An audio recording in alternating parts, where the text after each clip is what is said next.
Oof. Ladies and gentlemen, guys, welcome to this ESOC Amateur Division semi-final best-of-7 match between Kevin and Yukietty.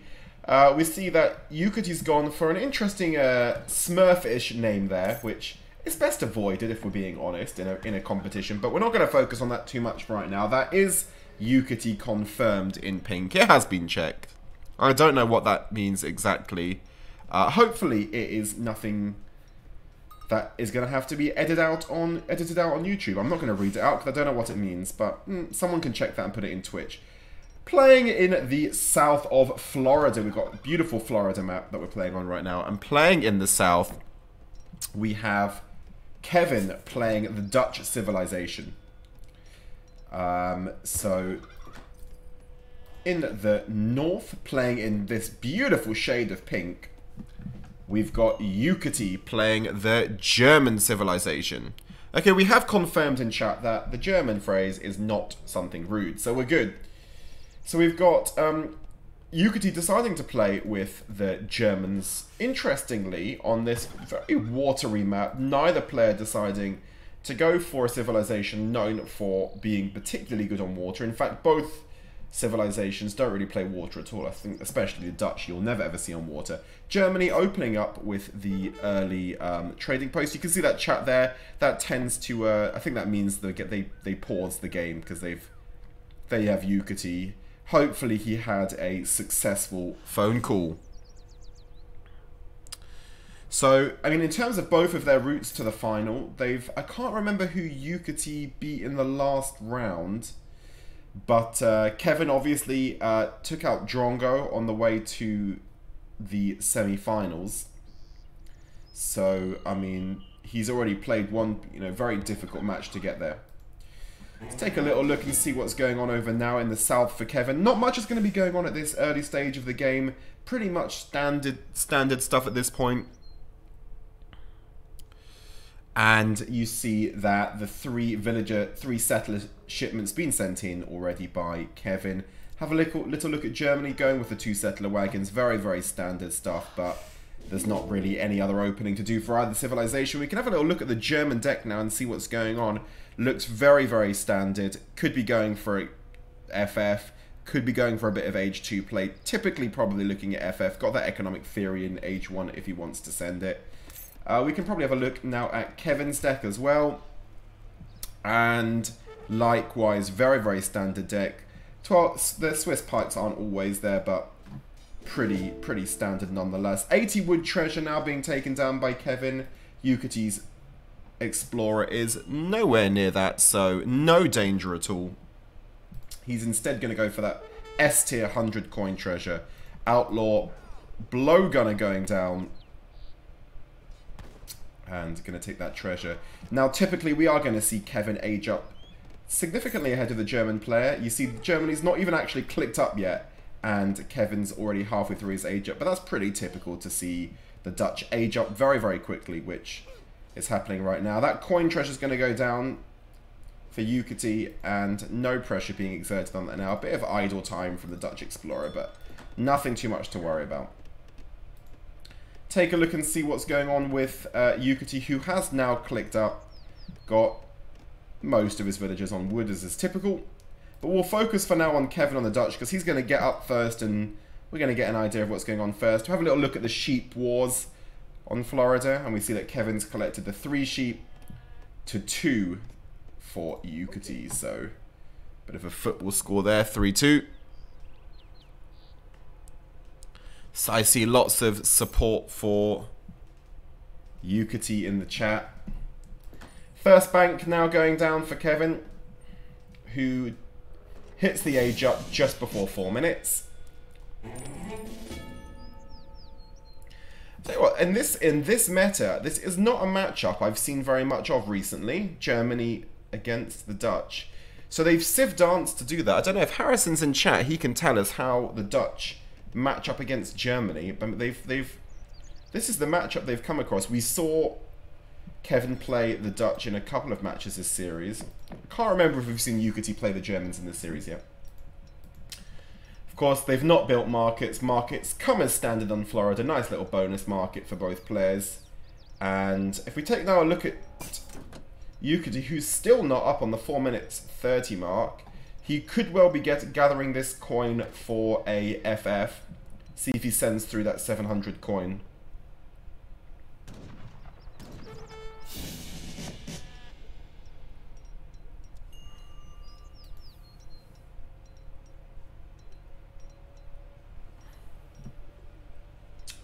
No, so Germany started off sending the 3 settler wagons and the 2 Ulans, so not going for a straight FF at least, but we'll see what he's going to do. 100 XP going down here for Kévin.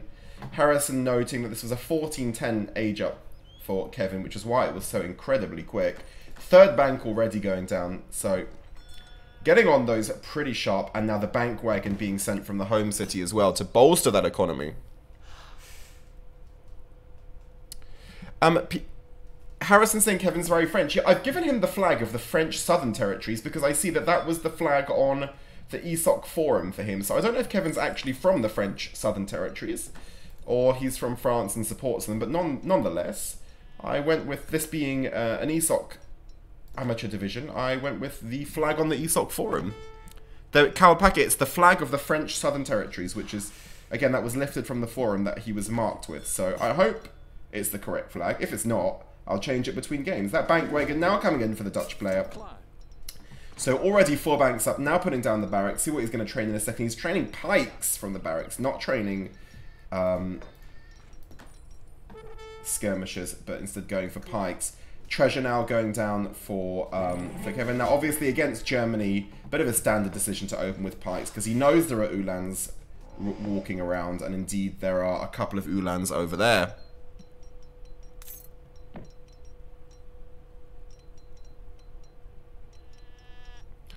No 1080 right now, but we're in the middle of getting stuff upgraded, and very soon we'll be bringing you a higher quality. I mean, I don't know if I could put this on 1080. It might be fine, but let's not take any gambles right now. Anyway, in the north of the map, let's have a little look at Yukietty and see what he's doing. He's got a stable down. We'll switch to his player view, and he's clicked up, so he has gone for the... Well, it's essentially a straight FF. That's not a toxic. That's very, very quick. Did he train any units prior to that? I don't think he did. He's just got the Ulans on the field from the home city shipments. He's not actually trained any. I think, yeah, these are just the 2 and 2. He might have trained a couple. Really should have been paying better attention. But nonetheless, he's now aging up. Kévin, in the meantime, just got the pikes in the field, building some houses. 4 banks already up, and probably about to see the meat of this game right now.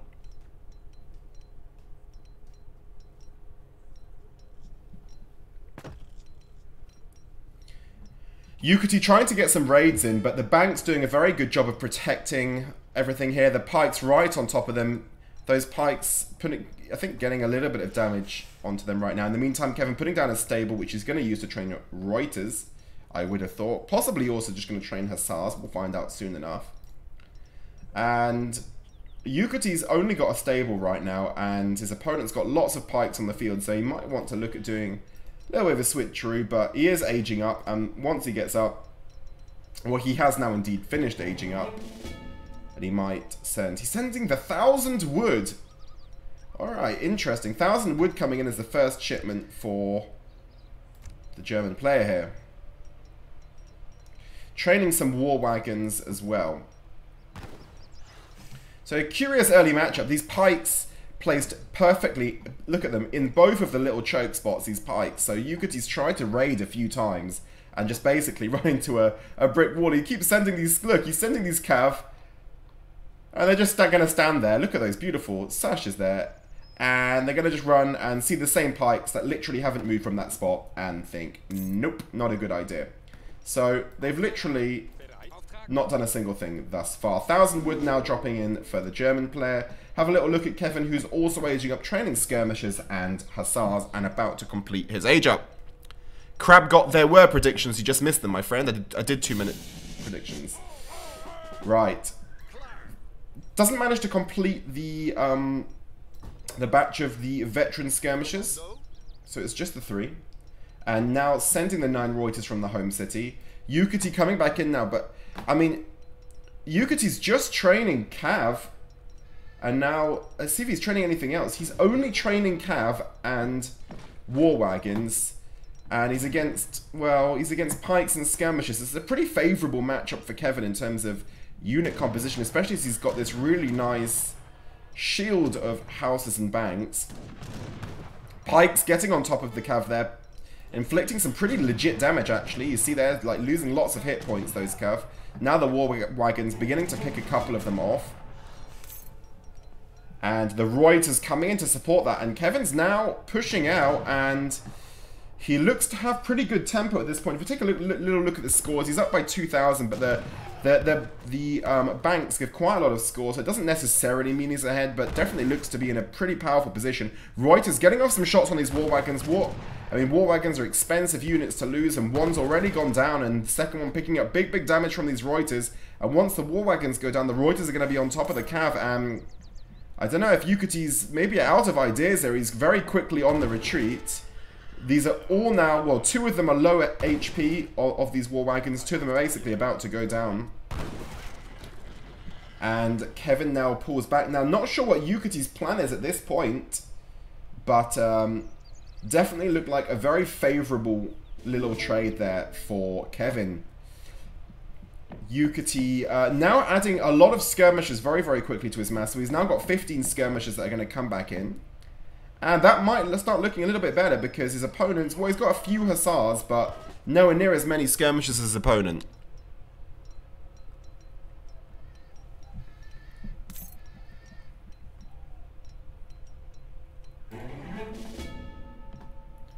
Alright, I mean, what I do like is the aggression from both players here.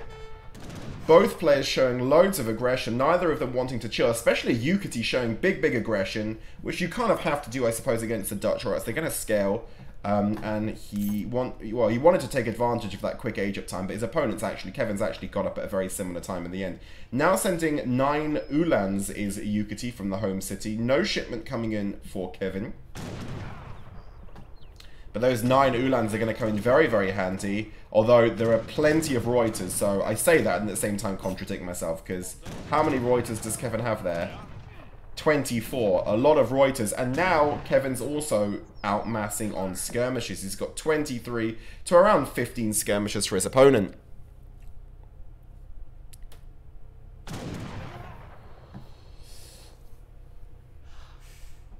No, I know, Fitzbro, it's not random each time. Just don't. That's. I think the joke's worn a bit thin with that.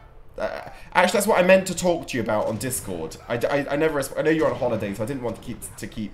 I'll get back to it in a second. In the meantime, we're getting back to the big fight here, and well, the Ulans are trying to get on top of the skirmishers. A bit of messed up micro there from Kevin, and he's losing a lot of skirmishers to these Ulans on the side. You saw loads of pink numbers dropping there, and that is in almost the entire skirmisher mass has just been lost like that, and Yukietty's still got all of his skirmishers here. That looked like a very favourable trade indeed for Yukietty. Is he now taking the lead on this? It's very close stuff. A very close trade. I mean, in terms of the skirmisher mass, I mean, basically, Kevin's got no skirmishers left. In the end, he did manage to save that trade by taking out a lot of Ulans with those Reuters, so it might not be all bad.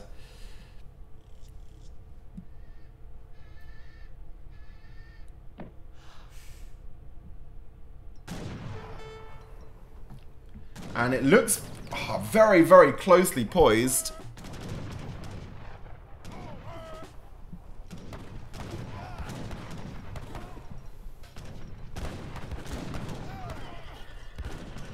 And they're literally just, this is like old school war fighting right in the middle of the field here. And well, this time it looks to be, it looks very close. They're just trading off their entire units with each other. A's raiding with 89. Thank you very much, Raid. Really appreciate it. You've come at a pretty pivotal moment in this game between Kevin and Yukietty. Now Yukietty deciding to pull back, but Kevin did look in control of this game, and Yukietty is scaling pretty well, and it's getting pretty close at this point. Kevin now needing to go hunting really out far in the map. And Yukietty deciding to come in from a, kind of with a flank attack here, come in from the west. He's not just, he can't quite decide whether or not he wants to commit or not, but he kind of went round the side and then changed his mind, going looping back round. This would be the spot he wants to do it, because the villagers are right in the middle of the map, putting out a couple of houses there for, well, I assume for line of sight as much as anything. And Yukietty, well, his units are in an interesting part of the map. Not quite sure what's going on there, why he kind of looped down here and now he's going back. I think in two minds about what he wants to do here. Now regrouping and looks like he's going to head in for the big attack.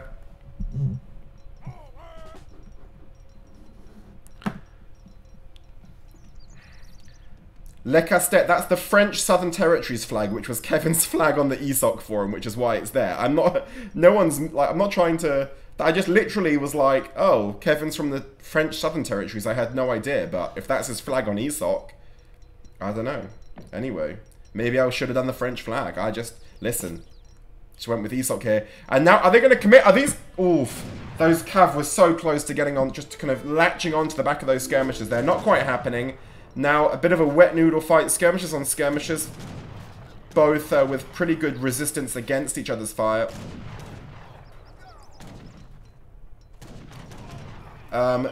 Pikemen on top of the Cav here, but there's not enough to really be very effective, so Yukietty's just going to take them out with his Cav and not get distracted too much. And, I mean, you call it from here, who's got the better mass? They've both got pretty significant masses. Sometimes I find that it can look like there are more Reuters than there really are.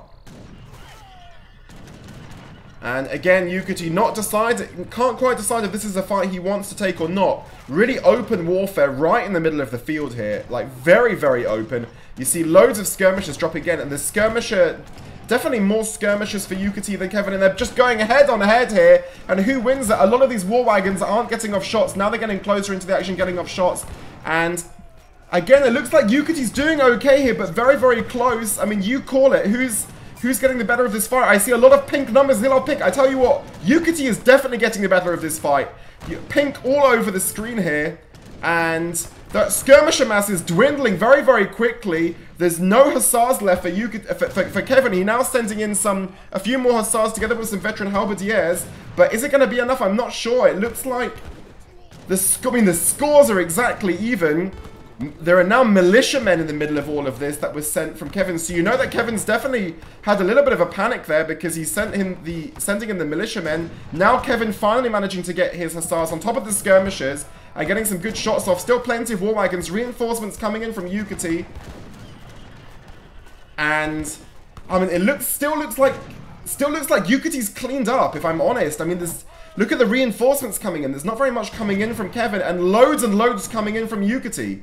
He's just got loads and loads of units coming in behind this. He looks like he's got it all. In the meantime, I mean, once this part of the map's taken, there's no more hunting space left for Yukietty. Score gap opening up of around 2,000. And Yukietty looking in a strong position. He's pushing back in, sending those Ulans around the wrong side of the map. They don't need to be there. There's actually nothing going on up there at all. They should rather be here.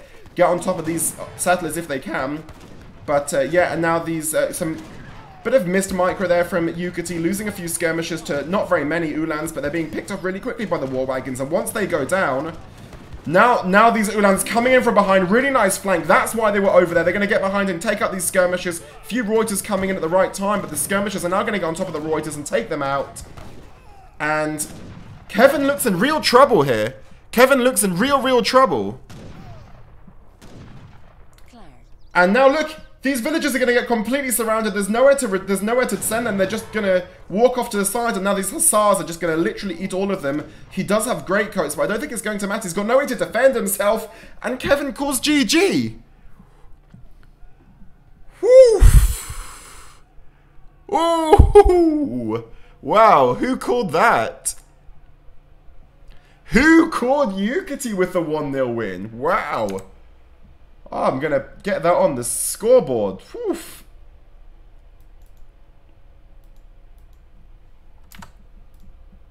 1-0 to Yukietty. That was indeed the first match. Wow, wow, wow. Alright, this is what's going to happen. Is there a mod? If a mod can settle the predictions for me, I'll be very, very grateful. If not, I might need to mod someone else. Yes, it's a best of 7 because that was a 17-minute game. We've got the England game in 1 hour and 40 minutes. The flag next to Kevin's name is the French Southern Territories, which is his flag on... what do you call it? On ESOC. So if that's wrong, then soz. But I just took it from ESOC. Thanks, Fitz. Thank you, man. I appreciate it. That's so nice of you. All right. If Aria Torino or Harrison wants to settle and open predictions, I'd appreciate it. They want to get straight back on to the second game with a big football match coming on. All right, let's do it. 1-0 to Yukietty. And we're going to jump into game 2.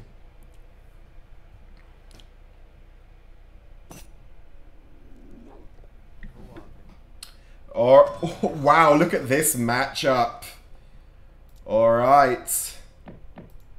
Welcome to Fraser River, ladies and gentlemen, for game 2 of this best of 7 series between Kevin and Yukietty. Spawning in the northeast of the map is Kevin in blue, playing as the Haudenosaunee. Playing in the south of the map in pink is Yukietty as the Swedish civilization. Now, this is an interesting one. Someone,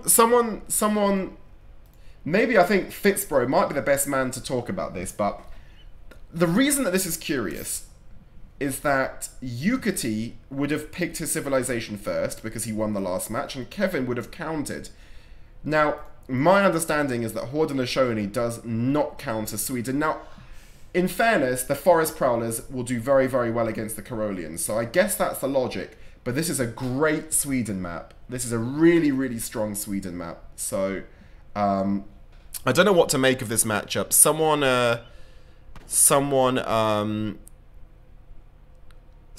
can talk more about what this matchup. I mean, I just know that personally, as someone that likes playing Sweden, I like a Haudenosaunee matchup. I find it pretty winnable.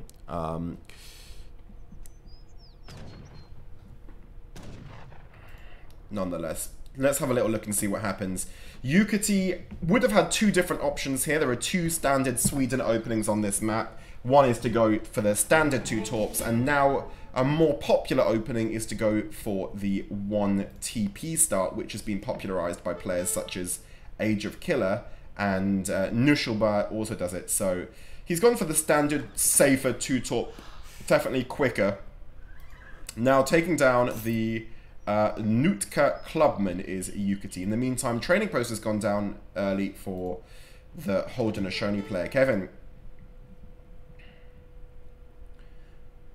Take a little look at Kevin's deck, which has now been sent in. He sent the 3 villagers so far. Otherwise, looking fairly standard.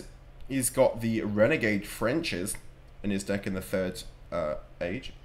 We can have a little look at the Swedish deck as well, show you that. But, I mean, it's going to be standard, isn't it? And that is the absolute standard Swedish deck that you'll see in just about... If I don't think there's a single card that you won't... That is like the standard Swedish deck. Does he have... I mean, the 8 pikes isn't always there, but... Otherwise, pretty standard stuff. Probably going for the 14 villager age up. Interested to see here if Yukietty's going to train another villager or not. He's not. So that's curious. You see this with Swedes or not. He really wants to get up quickly, but look how much time he's spending gathering food with an idle town center here. Literally, he was on 480 food when he stopped training villagers. So he definitely could have gone for a 15 villager age up, but decided not to. Have a little look and see when Kevin's going to click up before, but not significantly before. So there he clicks up, and about 7 or 8 seconds later, Yukietty's going to get up. So nothing too consequential there. The Pawnee Scout now being taken by Kevin, which is going to be useful for going around the map and scouting the torp positions.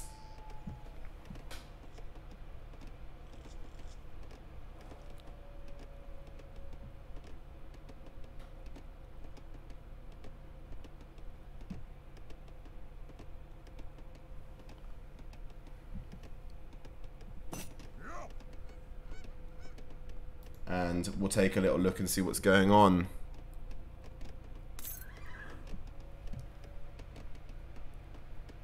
trying to take the odd glance at chat, but honestly, when I do that, when you see me stop talking and just like leave the casting on like a random spotlight here, and you're like, well, why is he not talking and why am I looking at this tree? It's because I'm looking at the chat, but I'm going to stop looking at the chat. I know that mods have it covered. Now, a curiosity of this map is that everything looks very zoomed in here, and the reason for that is because the home cities are very raised, which means that this part of the map looks quite distant, and this part of the map looks very close. Still a very beautiful map. One of my preferred maps of this. Now we see that the Explorer and the Nootka Clubman are on top of the War Hut. Going to really slow down it going down here. Quite good siege, actually, on the Clubman. 28-6 is like pretty legitimate siege. Fortunately, there's just the one. 5 torps already down now for Yukietty. He's got, as you'd expect, he's got the one villager over here doing it. Quite annoyingly that treasure, good treasure, but the treasure is actually stopping him getting down a 4th torp. Although he could have got 4th torp down. Yukietty trying to get this wall down. Has he got that down in time? Has he left a gap? He's left a gap, so he tried to get this wall done. He's only going to lose a villager to this, and these horsemen, these Kenya horsemen, might now get on top and swing around and get that villager too. Have a little look at Kevin's line of sight here, actually, and see if he knows that's there. So he doesn't. He takes down the thing. So we're on Kevin's line of sight, remembering now. Let's see if he manages to get over here and stop this wall getting down as well. Oh, he's not quite catching it in his line of sight. If he could just get over here. Is he going to see it? No, he's going to take the clubman down instead. Oh, look how close that is to his line of sight, that wall going down. In the end, doesn't manage to spot it. So, quite unlucky for Kevin that he didn't take a little right turn and see that there.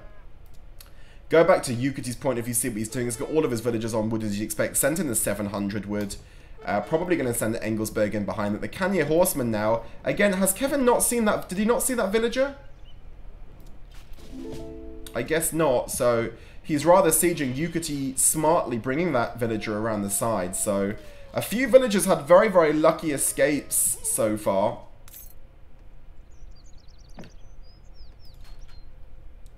Including this one. So, yeah.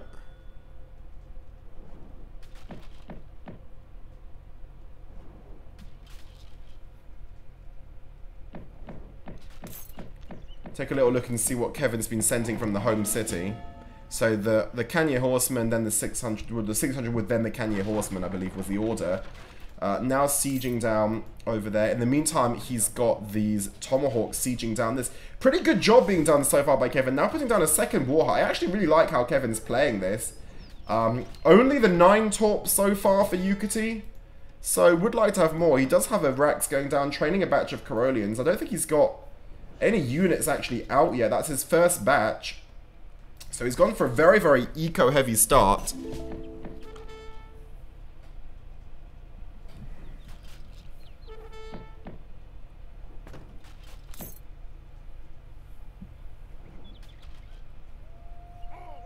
That it doesn't manage to complete the batch of Carolians, just the 4 coming out. That torp's going to go down. Now the torp population is slowly getting up. He's on 12 torps, now down to 11. That now down to 10. So, I mean, Kevin's playing this really, really nicely. Taking down like 3 torps and at least 1 villager so far. Now the first batch of Carolians popped out for the almost full batch, which are now on their way over to try and deal with these Kenya horsemen. These Kenya horsemen not really doing a great amount over there, sieging very, very slowly, and now he's probably going to lose one of them. No, he's not, because he spots it in time. Good awareness there. Now, you can see what Kevin's game plan is. Kevin's game plan is to completely control this green middle land with the maraudering tomahawks and Kenya horsemen, which is very smart because Yukietty only has 2 mines in his base. So if he can just keep control of this century, he's going to win the game. This, because, I mean, Yukietty needs to get out on top. Still only got 11 torps, almost 8 minutes. You would like to have more after 8 minutes than 11 torps.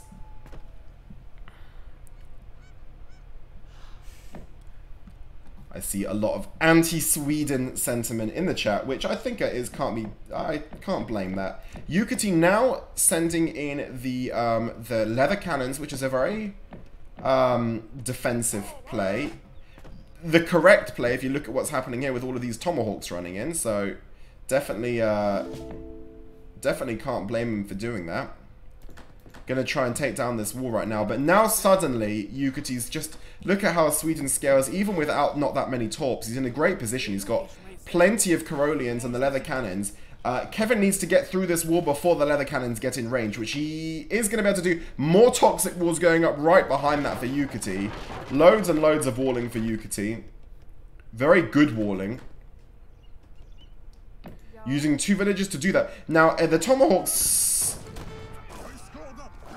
I mean, the leather cannons are really, really strong in this position. Big mass from Kévin here, and... Oh, God, it's one of those Sweden things, isn't it? Where Sweden looks fine, even though... Kévin's played really, really well to this point. Kévin looks like he's done everything right, and still Sweden looks fine. See if these hyenas are in a very... so he's using the hyenas to try and pick off the leather cannons. Minutemen now being called by Yukietty. He's not actually managed to take down even 1 leather cannon yet, which is very, very frustrating for Kévin. The militiamen might actually help this turn into a bit of a clear-up, and I tell you what, Yukietty is more than holding this. This is going to turn into a clean-up because he's still got the leather cannon in bottom. Or is it going to turn into... the problem is that leather cannon. That leather cannon behind is just picking off units for fun. Gonna try and maybe pick off these militiamen. They just need to be one-shot. Like, they can be picked off now. They're inflicting lots of damage. Really wants to use his hyenas to just pick them off, which he's done. Yukietty holds. Now, the problem for Kévin is that, generally speaking, if Sweden holds, Sweden wins. And Sweden has managed to hold. Take a look and see what Kévin's doing. He's sending a 300 food, 300 wood, 200 coin shipment.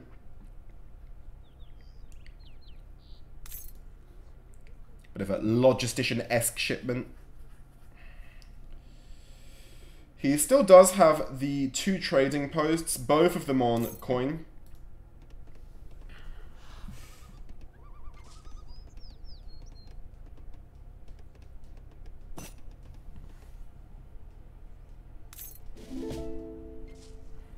I'm not sure what he was doing with those hyenas there. He tried to get them really far forward to pick off the leather cannons as they were retreating. But in the end, he just lost all of them to the Carolians and melee. So, I guess a bit of messed up micro. Look at Yukietty's walling. Ugh.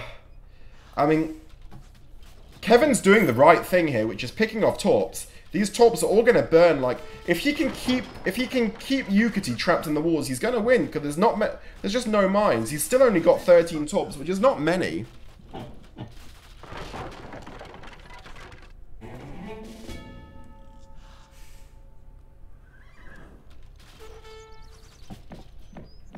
This torp also going to go down. Oh, now what's Yukietty doing? Yukietty going for a counter-offensive, sending all of his Carolians over here, knowing that the mass of Kévin's there, but Kévin is bringing his mass back. Just 12 torps, not very many. Now he's actually training leather cannons.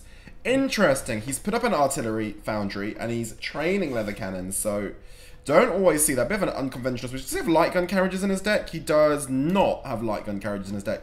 Don't really see Sweden training leather cannons without light gun carriages very often, so... That's definitely an improvised move. That was not his game plan, because if that was your game plan, you're going to have light gun carriages in your deck.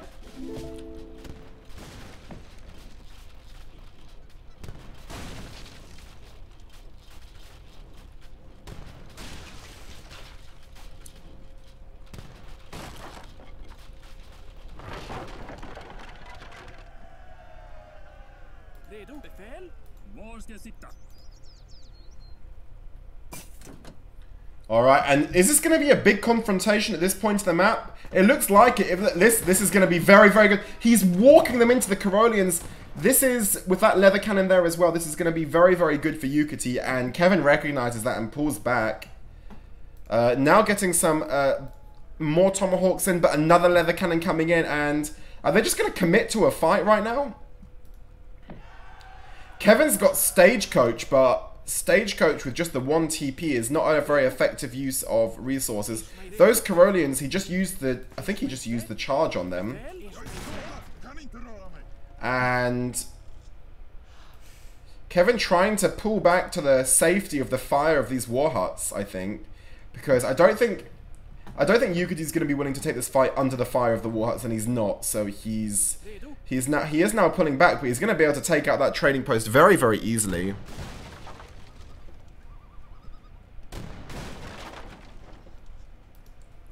And all of a sudden, it's going to be Stagecoach with no trading posts, which is not the position you want to be in if you're Yukietty.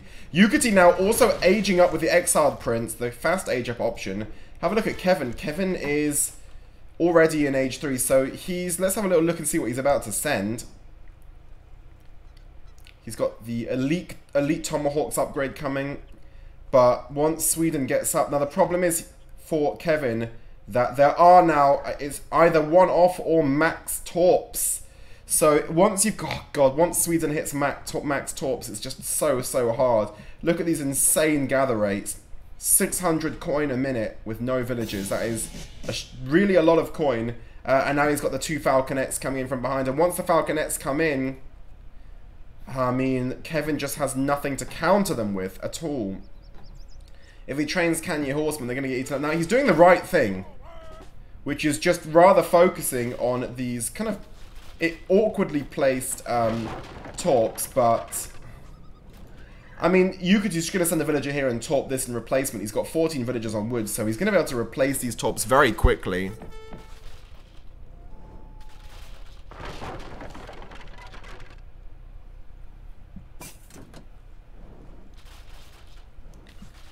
And, yeah, I mean, torps are going down. Oh, but Yukietty with the really strong counter is going straight into the heart to take out these war huts. And Kevin's really far back. The first war hut's definitely going to go down. I'll tell you what, Yukietty's in a really strong position right now. That war hut's just going to drop really quickly. And now he's training falconets behind that. The falconets now coming in, and I mean, like, Kévin just can't get anywhere close to this. He's got a few units taking down torps, but Yukietty doesn't care. He's just retorping in the meantime over somewhere. I don't know where he's retorping, but he is retorping. Now these Kanye Horsemen, these elite musket riders, they got off a couple of shots on a falconet, but nothing's very significant. And they're actually now completely trapped, totally out of position, getting eaten up by the Caroleans. And see what's going on over here. We've got a little bit of the torps coming down, but once the torps are up, it's too late because they can just be replaced. There's 19 villagers on wood. Torp goes down, torp comes up. This wall here is really strategically placed. Score is still very close, but Sweden looks in a great position. Finally, we see some elite forest prowlers, which are very nice counters to Sweden. We've got Snaplock coming in. But the problem at this point, in terms of the elite forest prowlers, they're great, but they're going to get also destroyed by these falconets.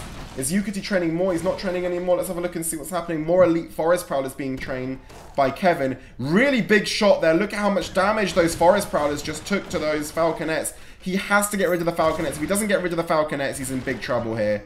That first falconet is going to go down. Oh, but look how many massive... Both falconets go down, but 3 more falconets come in right behind. The forest prowler's doing a great job now on top of these... on top of the Caroleans, which go into the Carolean charge. Just another kind of beautiful broken function for the Caroleans. And now the 3 falconets in behind are absolutely eating everything. The Tomahawks are going down. Oh my god, look at the pink on the screen. That is absolutely brutal. There's just like literally nothing left apart from a few forest prowlers. The falcon... Oh my god, that is just absolutely disgusting. It was obviously a great decision training those forest prowlers. Oh my god, and he's still got 3 falconets and a few left, and Kévin really has not very much left. Have a big score gap opening up now of 4,000. Oh boy, that war hut's going to go down, and I don't really know what Kevin's idea is to do here. They can't. I mean, you can't go and try and get in with those forest prowlers. They're just going to get completely destroyed. And I mean, Kévin looks like he wants to go in here, but it's just... It's not going to happen for him. One Falconet manages to go down, but both of those Falconets are on full hit points. The Corollians picking off the Musket Riders. I think I just called those Kanye Horsemen a couple of times. I meant Musket Riders. I'm sorry, I'm new. Woo! And a big score gap. Oh my god, what is happening with this match? What is happening in this match? Holy crap. I mean, at this point, what do you even do if you're Kévin? I mean, what can he train? I mean, like... There's just, like, a counter. He's training elite Musket Riders, but there's just counters for everything. And behind this, Yukietty still managed to click up to Industrial with the Engineer for the 2 Falconets. Oh, God. I mean, imagine completely outmassing your opponent and clicking up to Industrial at the same time. You know, in the meantime, look, you got Kévin, like, absolute bare bones of his eco, like, desperately trying to get something powered up. Yukietty just casually clicking up to Industrial behind the Swedish economy.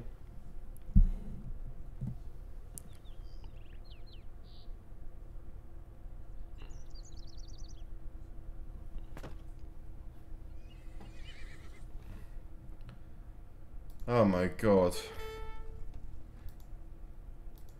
I mean, the problem here is, like, it doesn't matter if Torps go down at this point in the game. It matters when Torps go down in the first 8 minutes, 9 minutes. Like, now it just doesn't matter. Just look at that Swedish economy. Look at those gather rates. Look at those gather rates. Oh my god. Please don't nerf Sweden. Sweden's the only way I can climb the ladder. Devs, Sweden are underpowered, devs. If any dev is watching this, this was purely a skill gap. This game was purely a skill gap. Yukietty too strongo. And now going for the big push. About to age up. He's just gathering the last 300 coin to make those guard Corollians. And you know he's going to send the Svea life card of death. First card, bang, Svea life guard. Let's see it. Let's see it, and there it goes. And at that point, it's just done. Kévin just saying, man, you just feel for Kévin. It's so disgusting. Yukietty recognizing that, saying yes. I mean, both players just know how absolutely gross this is. And, I mean, like, Yukietty's pressed the GG button, so I don't know what... This just means nothing at this point. Look at how many Falconets there are. Is it just 4? It looks like more than 4. We've just casually got... I mean, these are going down, but it doesn't even matter. We've got... Just casually got 4 Falconets and like 100 Corollians with Sphere Lifeguard, Guard Corollians. Now sending in the heavy cannons just for good measure.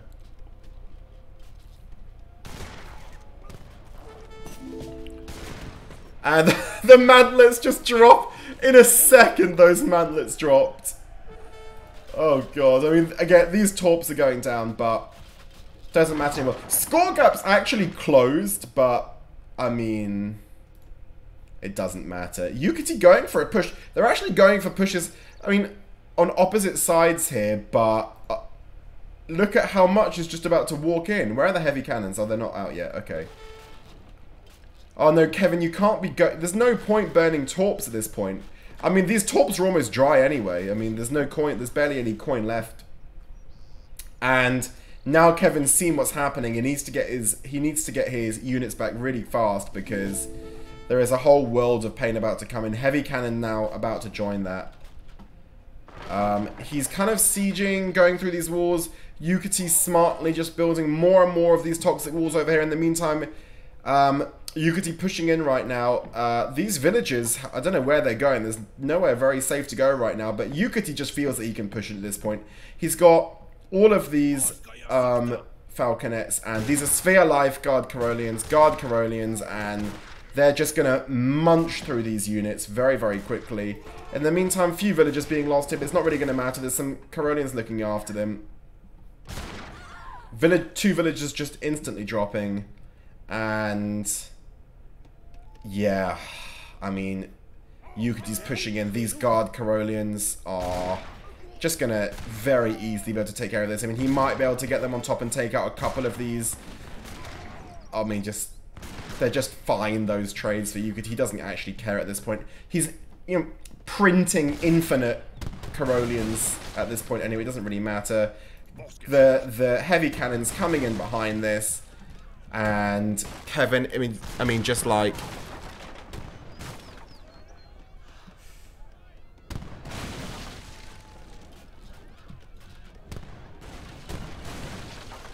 that town center's about to go down, and I don't really think this needs to be commentated very much. I think I'll just let you enjoy the rest of this game in silence, because it's done. I've got news for you. Now they Carolean charge into these elite musket riders, absolutely just swallowing them whole.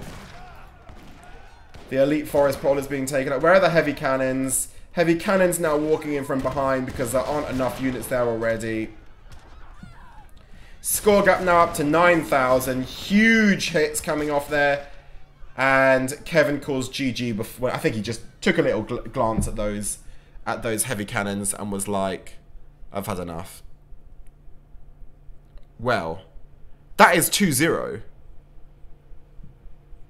That was a little bit brutal. Alright, no idea what happened in the chat there, but definitely trust that Harrison's. So I'm going to trust it. That's 2-0 to Yukietty. Who the hell? Who called 2-0 for Yukietty? Who called 2-0 for Yukietty as the start? Holy crap. Right, I'm going to very, very quickly go for a bathroom break. Within 1 minute, we're going to be doing the next game. I know we need to race to get through these games before the England match. I hope maybe Yukietty wins 4-0 and we'll be fine. Give me 1 minute, literally 1 minute.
Alright, we're back. Alright, here we go. What's going on in the chat? I don't know, but I'm going to just jump straight into the next game because got England in 70 minutes. Alright, if someone can do predictions for game 3, I'd appreciate it. 2-0 to Yukietty. Surprise start to this. Oops, we don't want to do multiplayer. We'll beat Hazard later, not right now. Right. Let's do it. Game 3. Predictions, please, someone. Thank you very much. Let's go. Oh, the predictions before. Now you can see the matchup. Quickly, get your predictions in. You've got 20 more seconds. You see the matchup now. Thank you very much, Arena, for doing them. And we have a little rematch on our hands, guys, because we have Dutch versus Germany. Take 2. No, this you're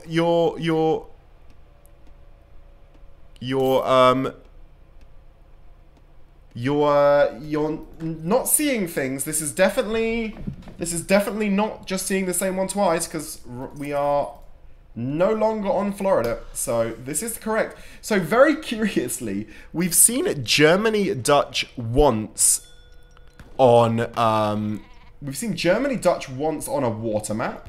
And now we're seeing Germany Dutch twice, a second time, on a water map.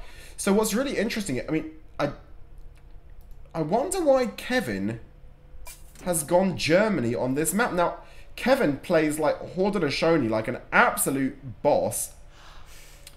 And he's not he's played them on a very good Sweden map and not played them on a very good Haudenosaunee water map. So I don't know.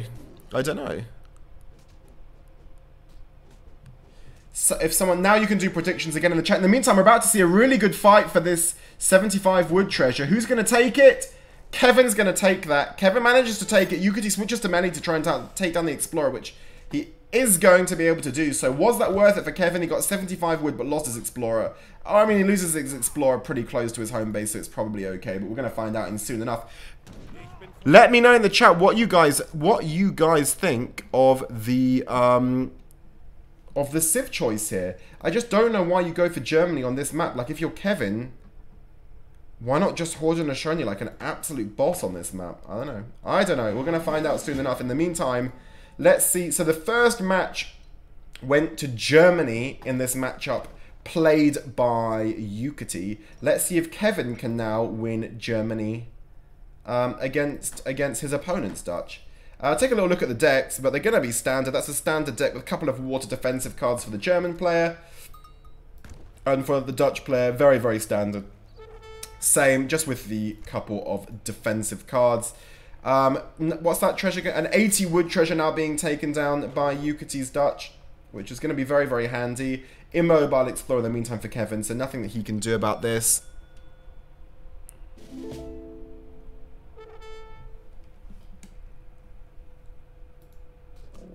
And it goes down. No need to be too careful with that if you're Yukietty, because he knows that there's no Explorer for his opponent. 15 villager age up for Dutch here, so he's not gone. He did not go 14-10 like Kevin went in the previous game. Have a little look at Kevin. Kevin going for the yeah, he's going for a pretty standard age up. He's going to click up behind Dutch, but that's typical. Now look at these yak wars. Oh my god. Oh my god, look how Yukietty. Oh my god, yak collection at professional. We've got 1, 2, 3, 4, 5, 6, 8 yaks. How are you getting 8 yaks? Are there any? He must have them all. He's got Yukietty got every single yak. He got 8 yaks. What? By the way, look at the detail on these yaks. Look at this. I mean, these are very, very healthy yaks. So we're gonna, do you know what? We're gonna focus on this for a while. I'm sorry if you were wanting some RTS game, because I mean, this is beautiful. I mean, you see he's got that little collar on, which is very good for protection and identification. Here you've got, I mean, are they all? I think you've got a mix of female and male yaks there, although I'm not entirely sure. I didn't pay attention in zoology. Nice detail on the test. Right, anyway, back to the game. Back to the game.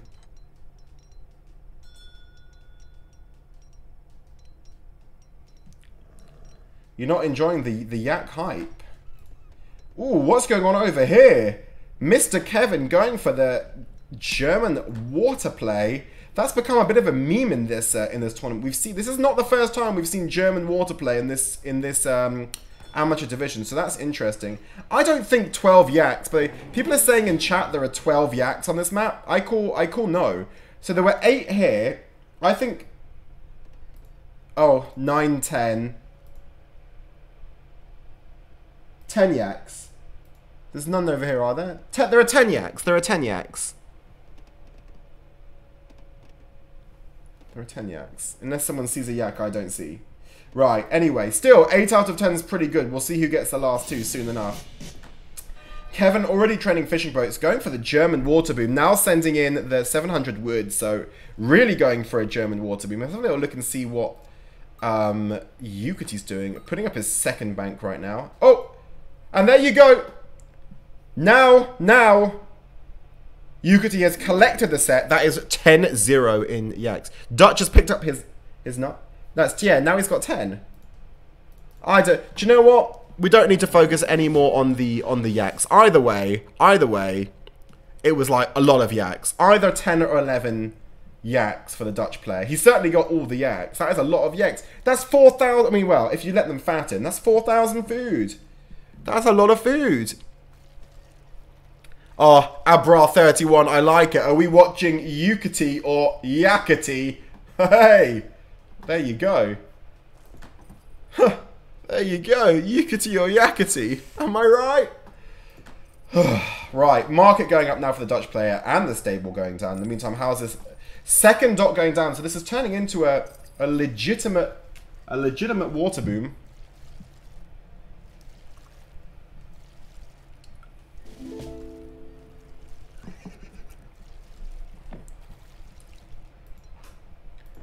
Bank wagon coming out into the path of those cav, but no harm done. Didn't lose any villagers there.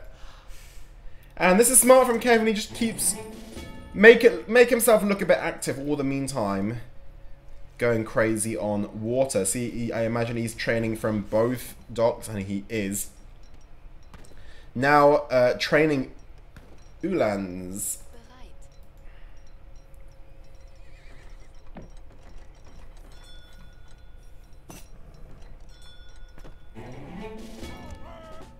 See what he's going to send in right now. Sending in the 3 settler wagons, alright. And in the meantime, what's Kevin doing over now? Kevin is now sending in 600 wood behind the 700 wood. So this is like this is an all-out, hard water boom. One cav being taken out by Town Centre Fire there. Again, not losing any villagers. He might even be putting up a 3rd dock here. This is, I mean, already... He's training Ulans, but behind this, booming very, very hard on the water. You like to see it.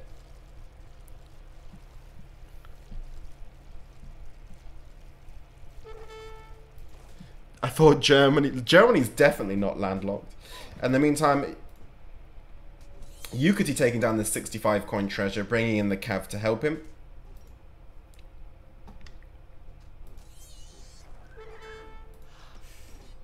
Envoy going down to the Ulans. And apart from that, you're not missing anything. You're not missing anything. This is just a...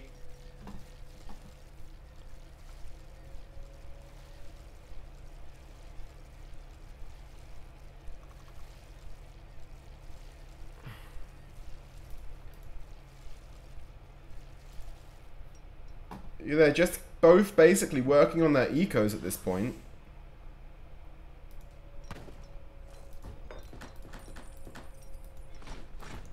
Yukietty putting down a barracks, using it to train pikes, now cancelling the pike. Kevin coming in with a big raid. He is going to finally pick off a villager, I think. No, he's not. But Kevin might be okay here. Scores are very close, but in the meantime, he's training loads of fishing boats behind all of this.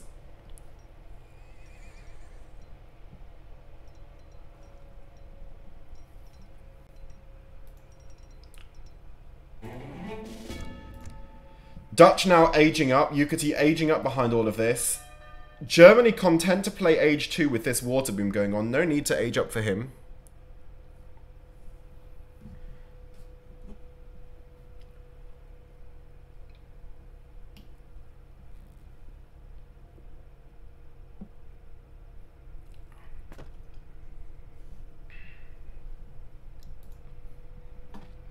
Kevin might be able to pick off all of these Ulans here. He's got loads of husks, and he does. He's gonna...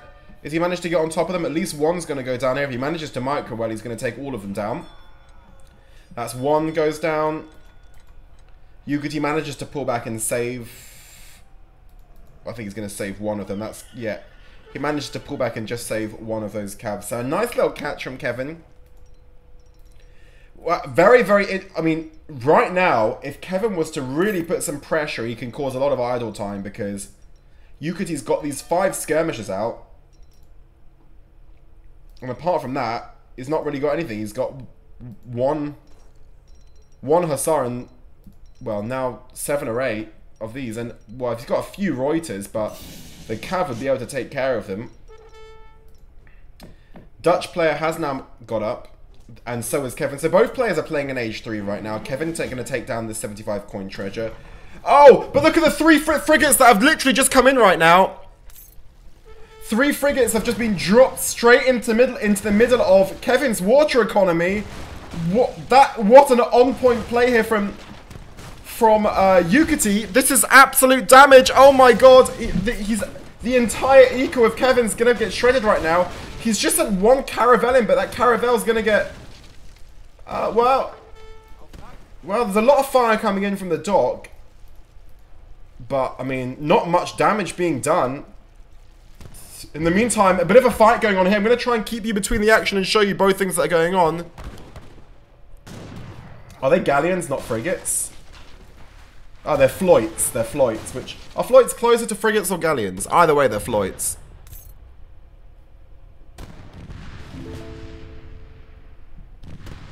In the meantime, trying to show you what's going on this land at the same time. One dock goes down right now. Oh my god, Kevin's in a world of pain right now. There's just one dock left. All of these floits still around. So sorry, I shouldn't have that. In the meantime, the frigate, what is actually a frigate now comes in for Kevin behind this.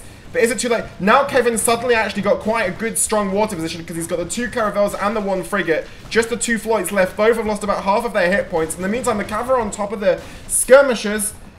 Oh my god, all of the actions happening both on land and on water in the same point. It looks like on land, it looks like that Yukietty's doing okay, but Yukietty's been completely wiped out on water right now. He's not actually done that much damage. He took down a top, but not many fishing boats. That float's about to go down. No damage at all done to that frigate. The caravel's totally fine, and that's going to get cleaned up. In the meantime, Yukietty's pushing in because he knows he's got to push in because he's completely lost that on water.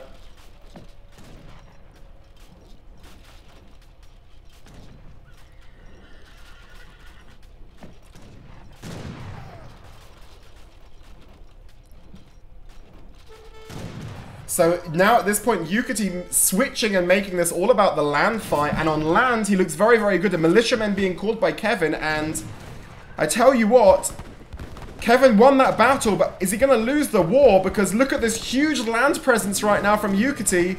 And what does Kevin have to do with it? He sent the 9 Ulans, sorry, from the home city.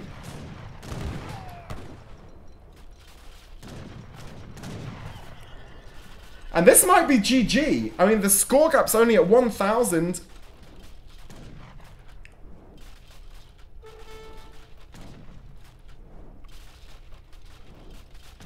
Oh my god. Oh my god. Is Yukietty about to take a 3-0 lead? I mean, what does Kevin do here? He's got a water eco.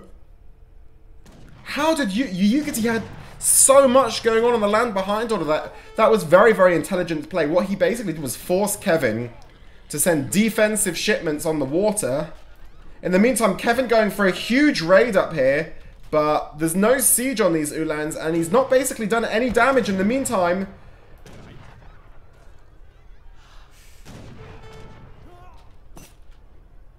I mean, look, if you're taking a little look at this, I mean, he just doesn't care. If you're Kevin, if you're Yukietty, you just don't care. There's no siege there. He doesn't need to go back and do anything. Well, he is actually going back to defend it. Even though he doesn't really need to defend it, there's nothing to really defend.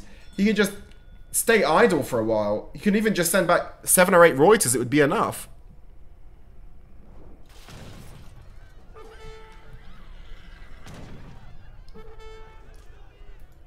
You're seeing the alerts there, but not missing anything. And now, oh god, he's got nowhere to go. Kevin's got nowhere to go. He's gonna try and get his cav onto this frigate. He's lost 1 or 2. Very heads up play. He's gonna manage to get, but he did manage to get on the frigate, but he's lost a lot. Oh god, I don't know how he gets back into this. Oh, he's dropped these back off. Why have you dropped them back off, Kevin? No, straight back into the path of more Reuters.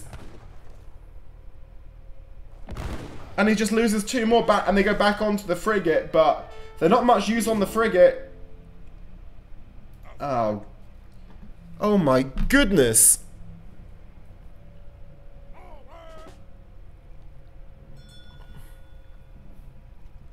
Drops them back off again. They're going to take care of these militiamen, but that's all they're going to do. Oh, is Yukietty going to do the heads up play and send half of these Reuters around the back? Oh, I'm literally just like taking a deep breath because he's just been caught again. He's lost all of them. I mean, he's going back to the frigate, but there's none left. There's only 5 Ulans left in there. And he's not got any other units anywhere. He's just got a few here. Idle villagers.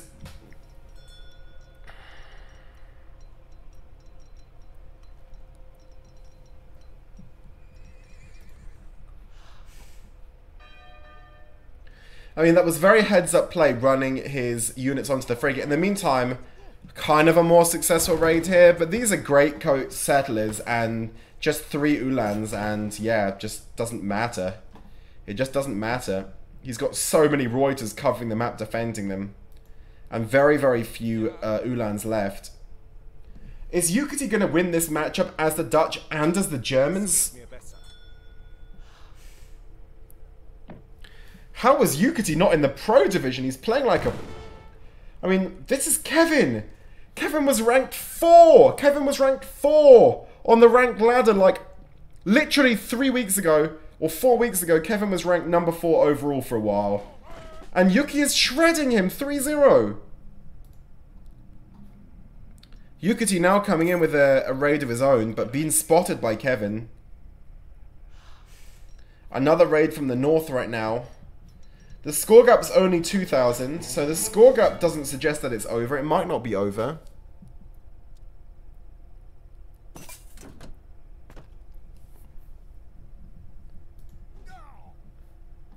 And what was a trade has now just turned into a cleanup of the defensive Ulans.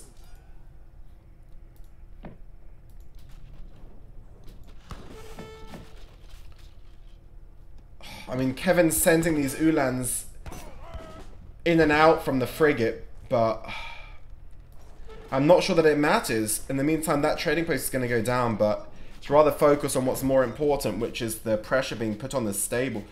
Kévin now training some war wagons.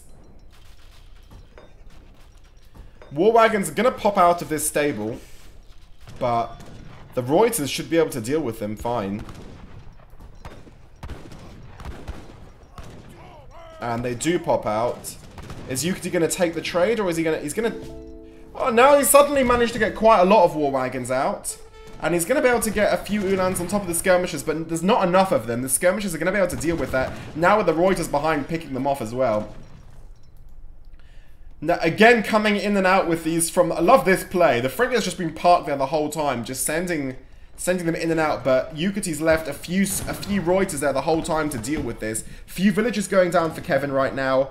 That war wagon mass dwindling very, very quickly. Idle villages here, which is not what you want.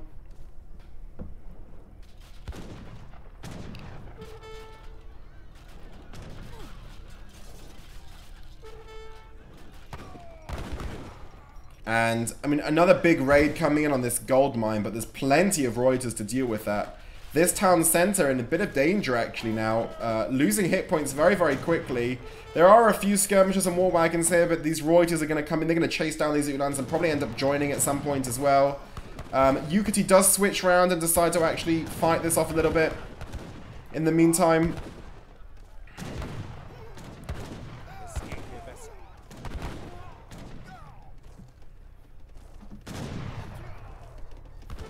And again, now he's going to use the Caravel, probably to, well, it looked like he was going to escape, but he's decided not to. That town centre now lost more than half of its hit points. I mean, Germany just doesn't have enough to deal with it. The score gap is only 2,000, but I don't know if Germany has the mass. These skirmishers can do plenty of damage on these war wagons if they just turn around and fire. I don't think Yukietty needs to be as afraid as he is.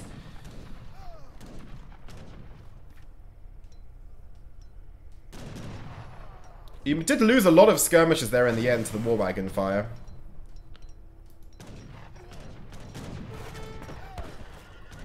Still training more skirmishers.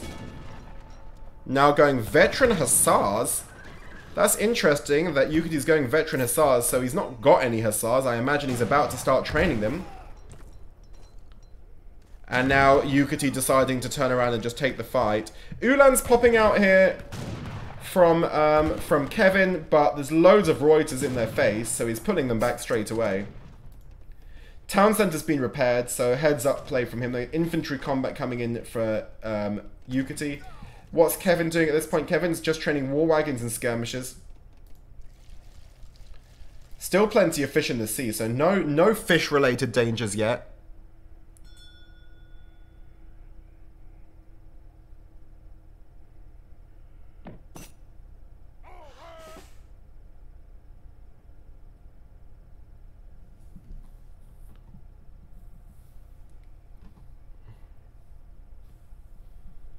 And a little bit of lull in the action right now, but score gap of 3,000 in favour of the Dutch player doesn't necessarily mean that much, but just looking at the tempo, and Yukietty seems to feel fine about all of this.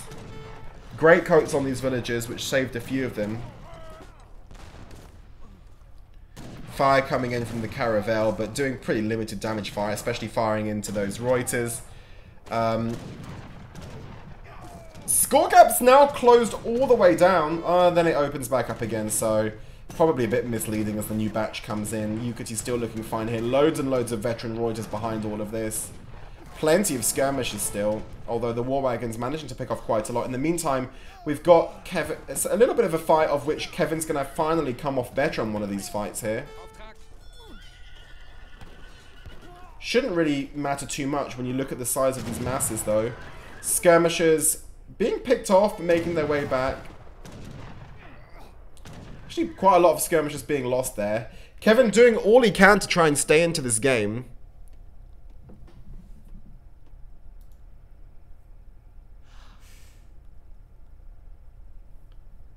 And both just dancing around. It's an arsenal, a forward arsenal going down for Yukietty. A total cleanup of this Ulan raid happening in the northwest of the map.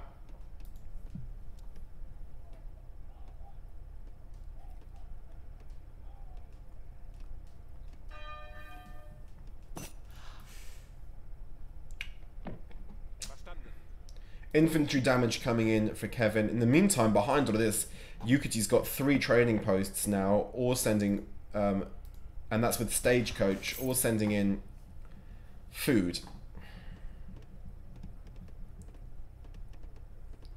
Score gap's at 4,000. Yukietty pushing in again. Is he going for the fatal blow at this point? Don't forget, behind all of this, Kévin, if he wants, can load units back and get onto the Caravel, but he's not going to do that because the town centre's right there. And it looks like this is going to be the big fight in the match. And Yukietty manages to get his Reuters momentarily on melee on top of those skirmishers, then pulls back. But so many more skirmishers coming in behind all of this. Reuters now just going to absolutely melt those few skirmishers. The remaining skirmishers of Kevin's being swallowed up by this huge mass of 29 skirmishers.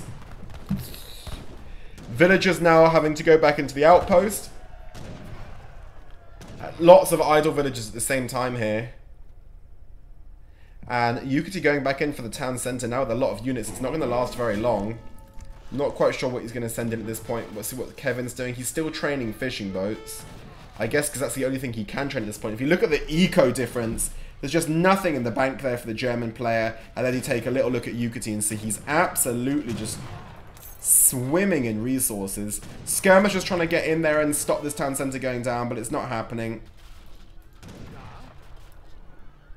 And Kévin calls GG. Wow. This is not a drill, ladies and gentlemen. This is actually 3-0. This is actually 3-0 to Yukietty. Like actually. Yukietty, ranked outside the top 100 on the ELO ladder against Kévin, who's been around the top 10 and played lots of pro tournaments. This is actually happening. This is okay, Yukietty's a very good player. To give you an idea of how shocking this is, Yukietty is a very good amateur. Kévin is a professional. Kévin, professional. There's no such thing as a professional, right? Kévin is a pro tournament player, right? Mods, please get on the predictions. I'm jumping straight into game 4 because I don't know if it finishes 4-0. If this is 7-3, we've got a problem, right? Jumping straight into game 4. England game coming up. Here we go. So, Yukietty better than Drongo. I know. You said it. You're watching it, guys. Right. Game 4.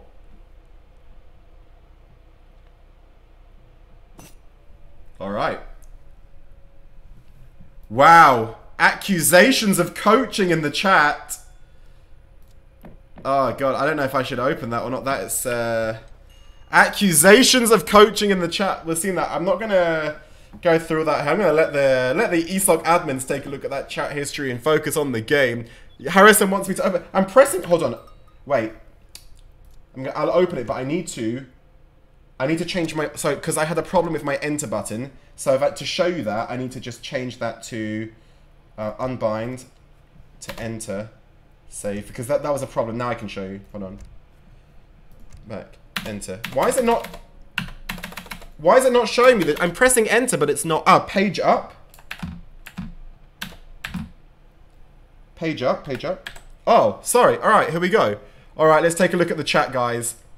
Good game. Kevin, you sure you not coach? By the way, Harrison, an official ESOC admin told me to open the chat, so it's fine. You sure you're not coach? Lol, like with Breeze. I won you in stream. Of course I'm not being coached. Okay. That's it. That's the chat. Don't shoot the messenger. I just read the chat. I just read the chat. No anger at me, please, guys. I just read the chat. All right. I'm going to jump into game 4. Ladies and gentlemen, welcome to game 4 of this best of 7 series, led by Yukietty 3-0 right now, which puts him on match point on Pampas Sierras. Kevin trying the Dutch again. He's already lost playing the Dutch in the first matchup of this series. Going to try it one more time. Playing in blue on the south of Pampas Sierras. In the north of the map, we have Kevin. We have Yukietty playing the Indian civilization in pink. Pretty interesting matchup this. Personally, I think it might be slightly India favored. I think India does quite well against the Dutch, but what do I know? I mean, Kevin had the counter pick, so he obviously thinks Dutch does well in this. So I'm probably just completely wrong. Probably completely wrong. Might be quite an even. Might be quite an even matchup, actually. Might be quite even. Couple of yaks around here. Let's see if Yukietty can win the yak wars again with after that stunning 10-0 yak victory in the previous game. All right, Harrison and Joe saying it's Dutch favored, so it's Dutch favored. What do you want from me? It's Dutch favored. All right. Kevin, weird now I find real Yukietty not here for llama. Oh my god. We've got...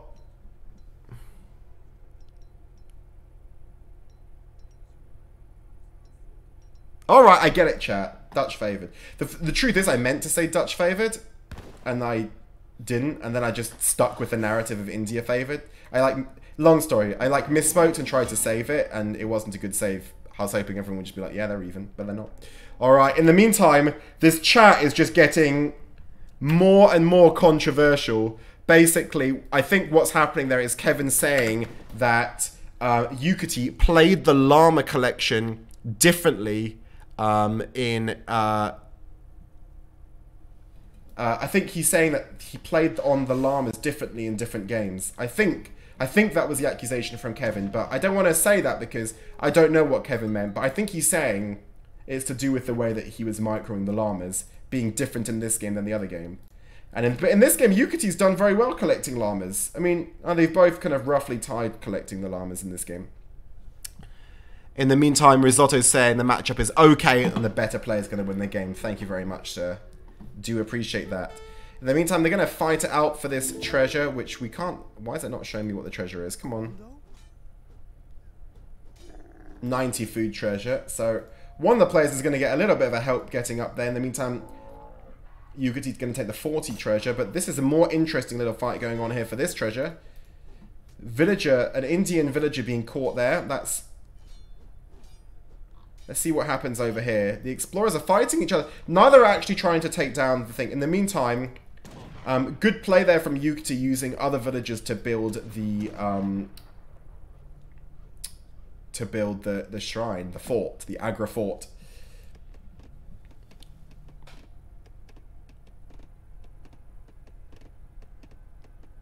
Okay.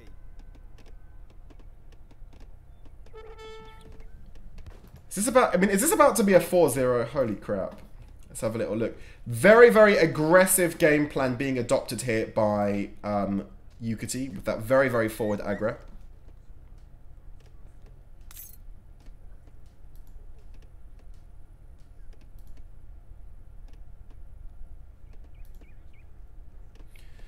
And we'll see. Have a little look at the Dutch deck, but it's the same. Yeah, exactly the same deck as we've seen multiple times before. Indian deck. For those of you Indian connoisseurs that want to take a little look.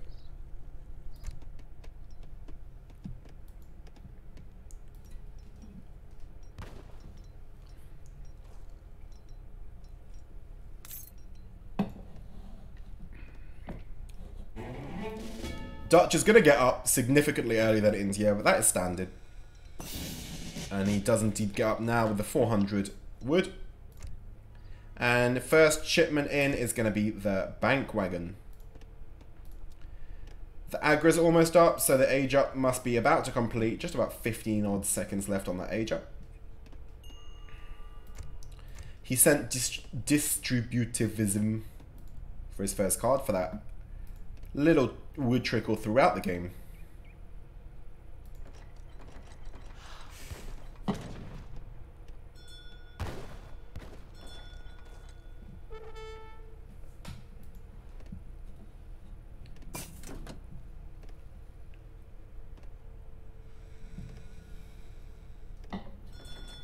And now the Indian age up is finished, so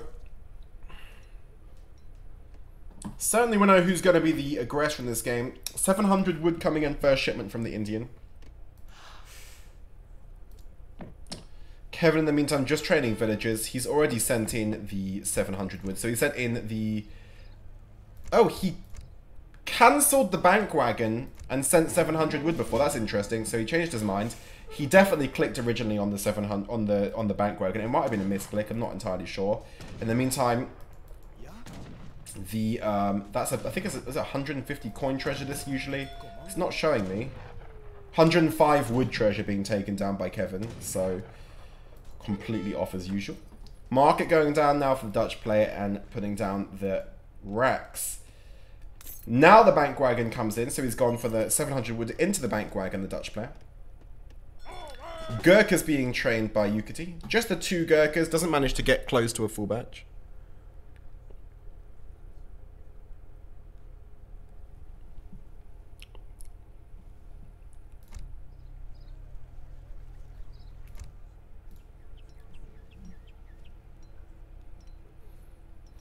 Interesting composition there. 2 explorers, 2 sepoys, and 2 Gurkhas. See what's going to happen. I mean, he's like pushing in, but I don't know what pushing in really means with 2 sepoys and 2 Gurkhas. I mean, it's a good way to... It makes your opponent feel like there's more than there is. He's actually going to take down a villager here. On 15 HP. Is he going to take down a villager? No. Really nice play from Kevin to save it, actually. And now he manages to pop out the skirmishers.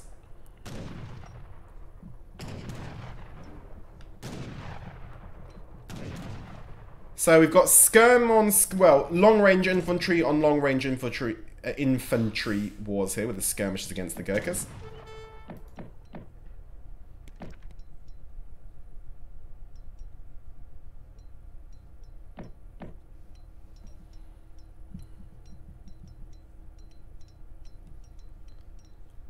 And now Yukietty pulling back from this fight. So not going really for an early pressure in the end. India now teaming up with the Ottoman allies from the consulate there. Okay, good.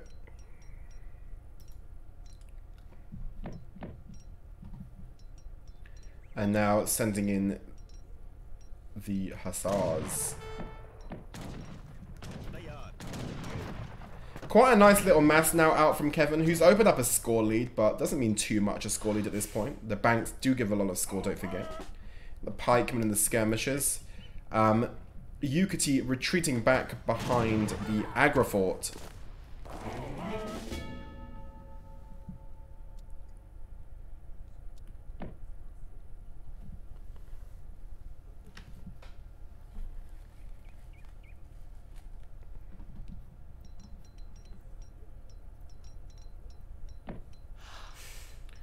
Four sowers coming in now for the Indian player.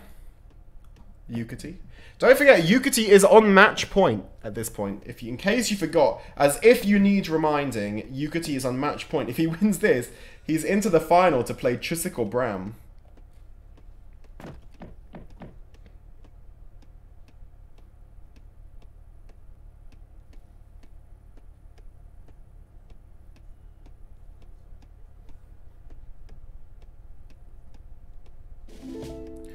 Sowa's coming in, so he's now got the Hussars, the Sowas, and the Gurkhas. And are we already we're already gonna have our big confrontation right now? I don't think Yukietty should necessarily fancy this fight. Yeah, he's pulling back from this fight to the safety of the Agra Fort. Lots of Hussars here, and I mean the Hussars and Pikes are gonna basically look like they're gonna clean up. The militiamen now pop out. Kévin deciding not to pull back though. He's going to just take this fight. And this fight looking quite good for Kévin at this point, I would say. If he can keep enough of these Hussars alive, then he's going to be fine. But the militiamen now go down. He just needs to get the Hussars on top of the Gurkhas. Gurkhas now popping in from behind.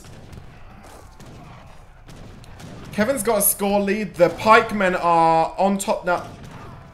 Kévin doing pretty well here because the pikemen are on top of the Cav. And enough Cav have survived, and now the Cav are going to get on top of the Gurkhas with the skirmishers behind it. And this is a bit of a cleanup at this point because those Gurkhas are all going to go down. In the meantime, the Dutch players got all of these economy behind that. And what the hell just happened?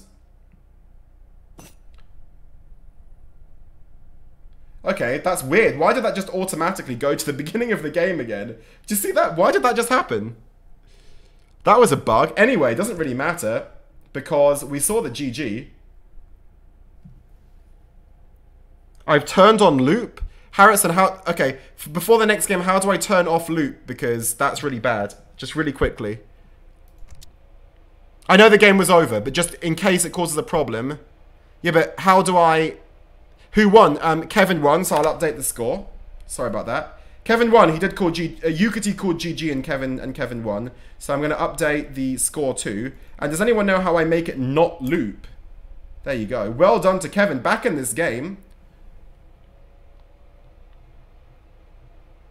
You think it's in the rec bar? Okay, right. Okay. All right, guys, someone set up predictions. Someone did. Thank you very much, whoever did that. I'm going to get straight into game 5 because, I mean, we could be here a while. I didn't think this was going to really go on like this. Get into game 5. Congratulations to Kévin winning the last game.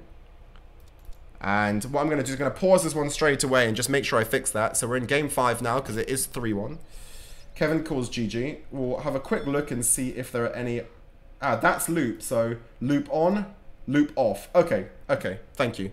Right, there's no loop on now. Thank you very much. No, I turned... There's no loop. We're good. Right, let me just take a little quick look and see at the chat. Was there any other chat? No, just the GGs. All right, guys, we're going to jump into this game. Here we go.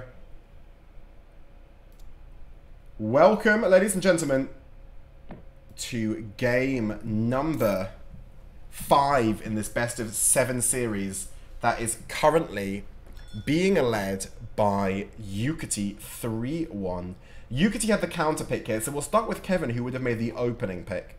Now, Yukietty does have 3 match points. He did have 4, but now he's got 3. He's got 3 in a row more chances to win this. Kévin will need to win every single match from here on in to win the series. So... Spawning in the west of Colorado in blue is Kévin. Playing the Haudenosaunee was his opening pick. To counter that, Yukietty has gone with a Portuguese civilization, putting down that early trading post.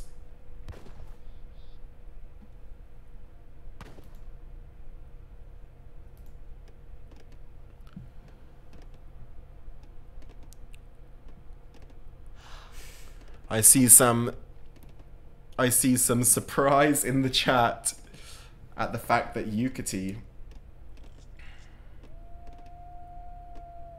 is 3-1 up. Yukietty becoming a pro very quickly. Very impressive stuff from Yukietty. Playing at a very high level. Again, a matchup we don't see too much. Haudenosaunee versus Portugal. Now we've got Kévin also putting down a trading post. They're going to have a trading post each. I guess we'll take a little look at Yukietty and see what he's going with. Sending ATP. Okay.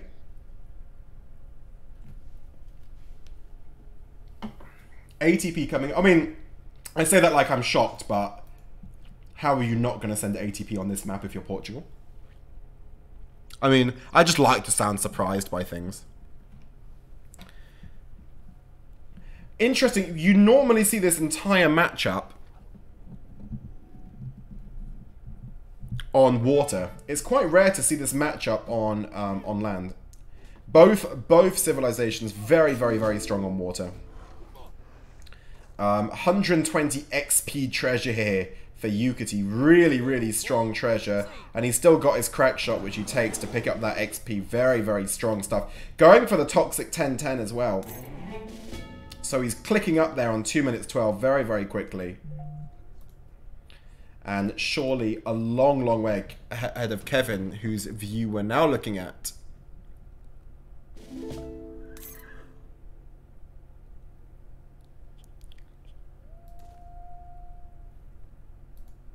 Nootka Clubman being picked up by Kévin.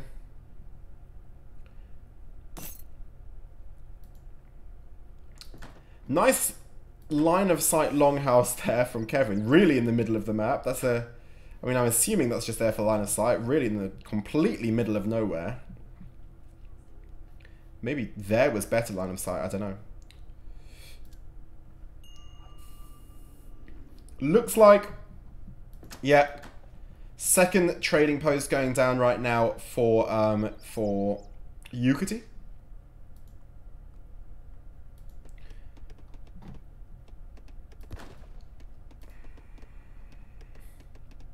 And he's going to get up so much earlier than Kévin here. He's, you know, he's more than halfway through his age up already.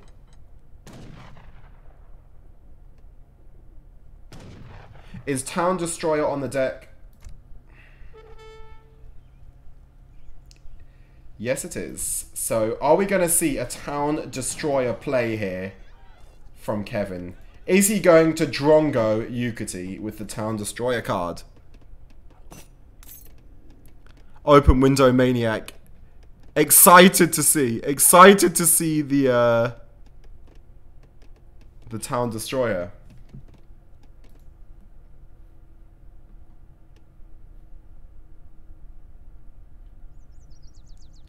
Have to wait and see what happens. In the meantime, the second TP's gone down now for Portugal. With the... Let's go and see where he's going to put that second town centre. There is your answer. Right, very, very powerful position. Securing this whole section of the map, including a nice big hunt and a silver mine. What we're really interested to see is whether this Town Destroyer is going to pop out.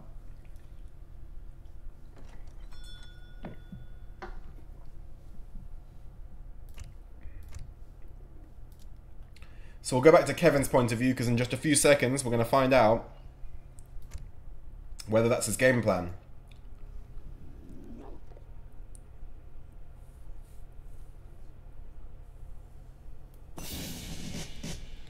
Alright, and unfortunately the answer is no. He's gone for the eco card of 5 villagers.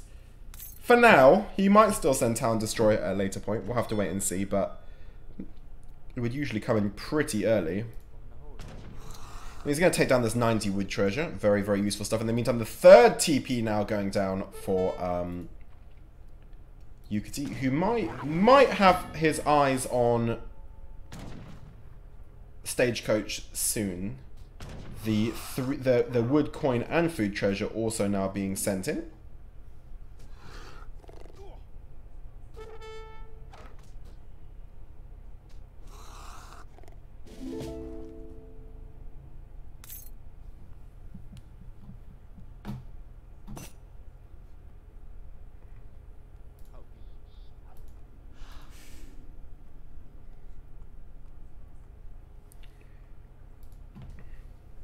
Ah, I see the chat is in the free GKS section of the evening. There's like a few stages right now that chat must go through in any evening. One of them is the free GKS. Not that I'm making any comment on that situation. I have no comment on it, but just a curiosity of the chat. In the meantime, what's going on? Which treasure do we have over here? 90 food treasure. But with the explorers running into each other, don't think there's much going to happen, and they're both gonna decide to leave that food for another day.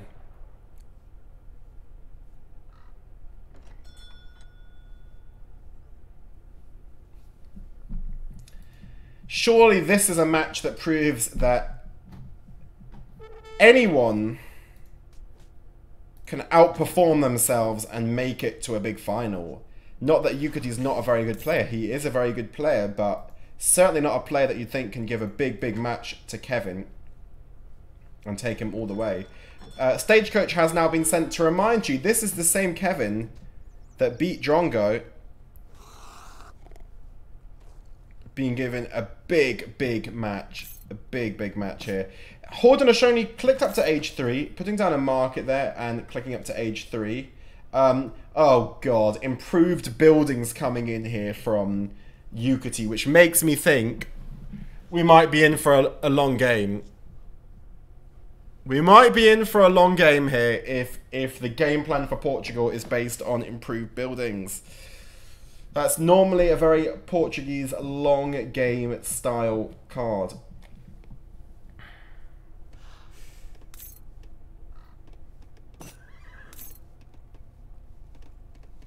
These players promised me to play quick. They didn't really promise me anything, but I really hoped I was going to get the beginning of the England game, and I really hope for the sake of the viewing numbers we get to the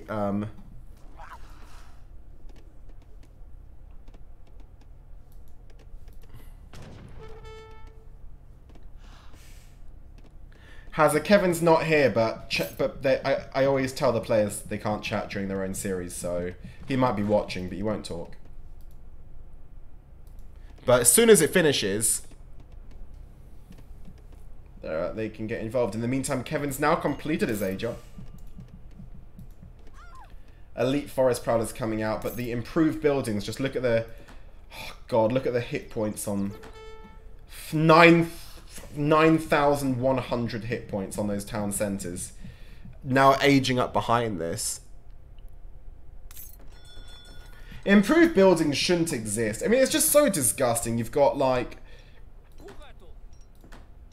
fucking town militia with improved buildings and, like... It's just invincible. Portugal's invincible. Forest Prowlers coming in behind, trying to pick up a couple of villagers. Not to much effect right now. The Wolf Pup being taken down. Forest Prowlers now drawing back.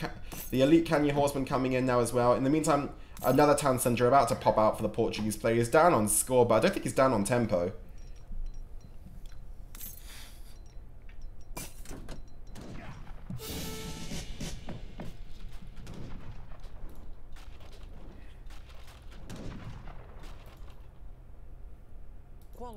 One villager being caught by Kévin, that's going to drop. And now he's sieging these trading posts, but these trading posts have 4,000 hit points. So, gonna take a little while.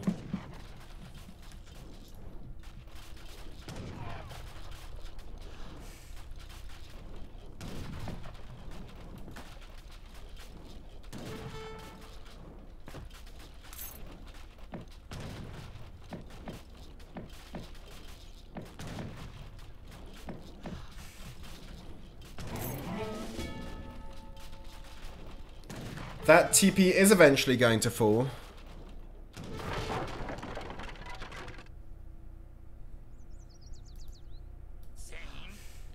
Veteran Dragoons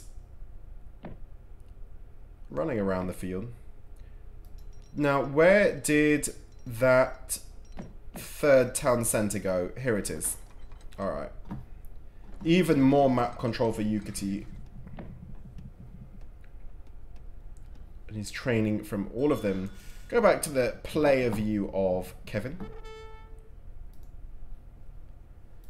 Sending in these Elite Canyon Horsemen.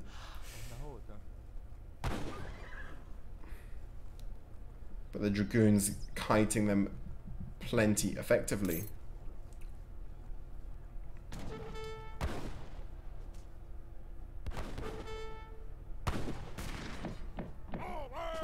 In the meantime, we've got more action going off here, so that we've got two little fights, which is going to merge into one big fight. of Goon on Kanye action. The Elite Forest Prowlers running in behind this. And those Goons are dropping. They're actually, well, then they get off a really good fire, and now they're not really dropping. So, and now the first of what I assume is going to be many calls of militiamen comes out from Yukietty.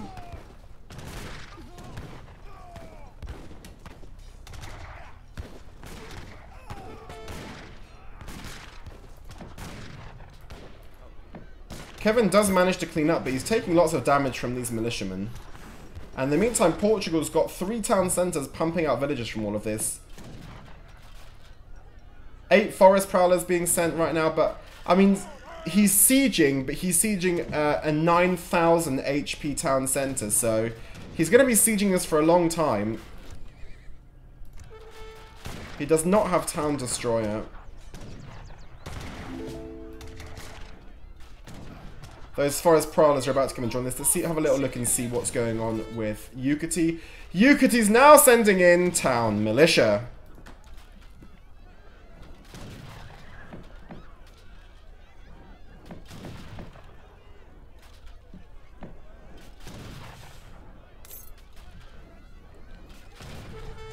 Oh god, the Town Militia. I mean, look at all of this. They've been sieging this for about 45 seconds, and it's lost, like, not even half its hit points.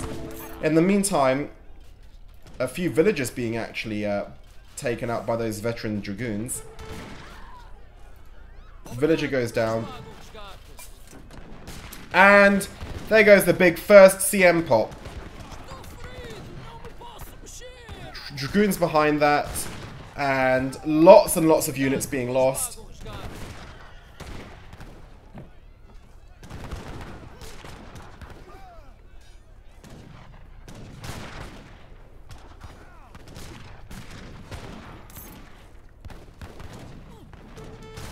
So that's the first town militia pop. I'm sure we're not done with our town militia for the day. In the meantime, that town centre is already being repaired, so he wants to quickly start getting some damage on that again to stop the repair, and he does.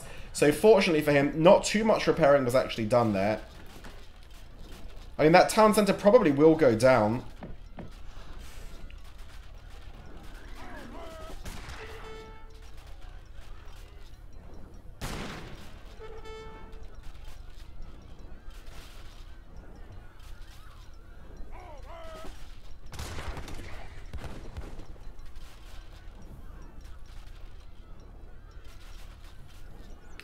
It will. That town centre will definitely go down now. Yukietty's resigned to that going down. He's gonna let the first town centre drop. A lot of hard work required to take that down.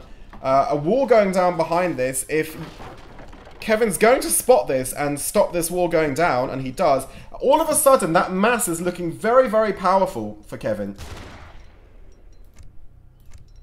Very powerful mass. A couple of villagers taken out. The wall doesn't go down, and I think that town centre is also going to probably go down, because I don't see that Yukietty has very much to defend this with.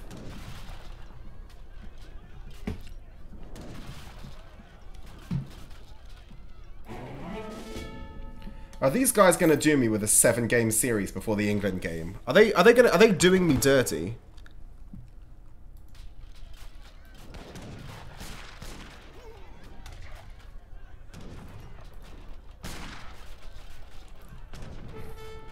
A bit of what looks like a desperation raid happening here, because these units are just sweeping through, taking down town centres.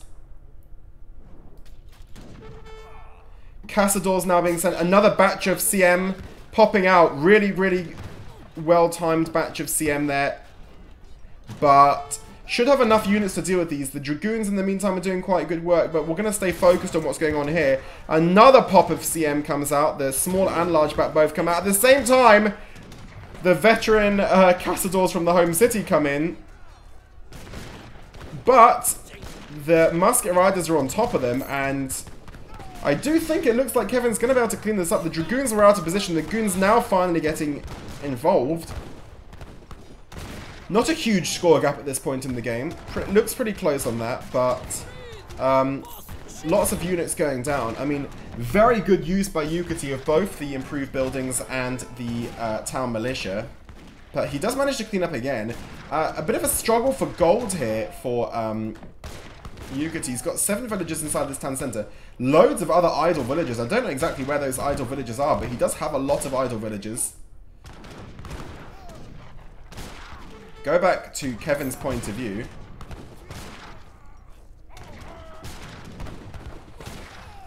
They're trading quite close right now, but the last of the castadors are going down. And now these elite musket riders are going to have to deal with the castadors. Is this town centre being repaired? It is being repaired. He needs to very, very quickly get some damage on this before it gets repaired back to its 9,000 HP. Even use the Explorer. Just anything. Get some damage on this. Start getting some damage on this. It's being repaired. And he does start getting some damage on it again, but he wasted like an extra 500 hit points worth of time. Just get the Explorer putting any kind of damage on to stop that repair.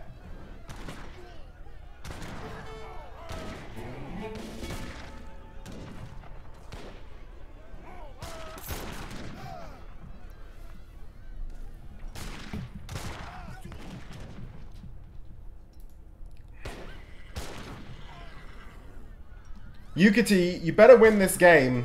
England game starting in 10 minutes. Come on, Yukietty, get it done. I mean, I don't have any favourite to win the series, but would like to watch the football. Going back to this town centre, which has lost more than half its hit points, it's going to go down. Kevin's sweeping through here. I tell you what, Kevin's got a big score lead as well.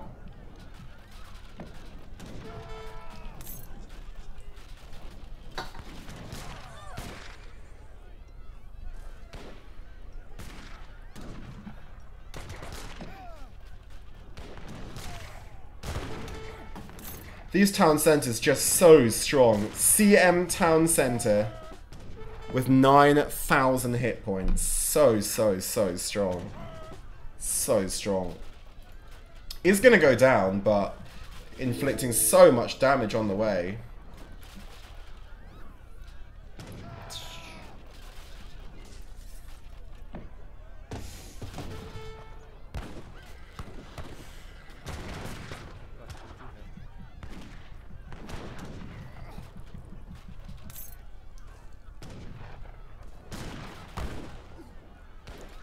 And Yukietty, I mean, is he in trouble? The thing with Portugal, you never really know if they're in trouble. Villagers all the way over there right now.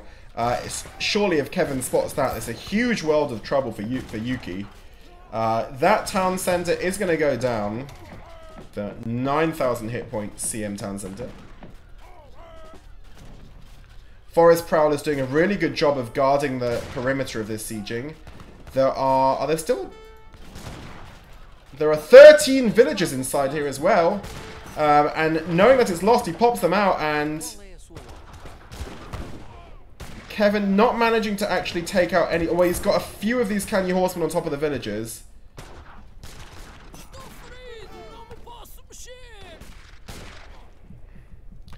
And now Kevin just continuing that gradual push.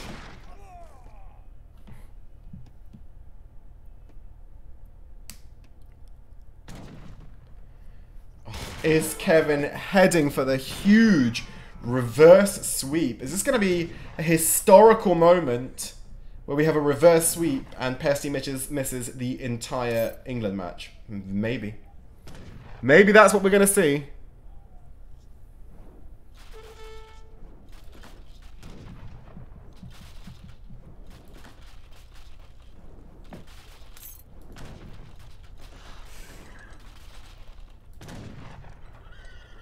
House is starting to go down now for the Portugal player.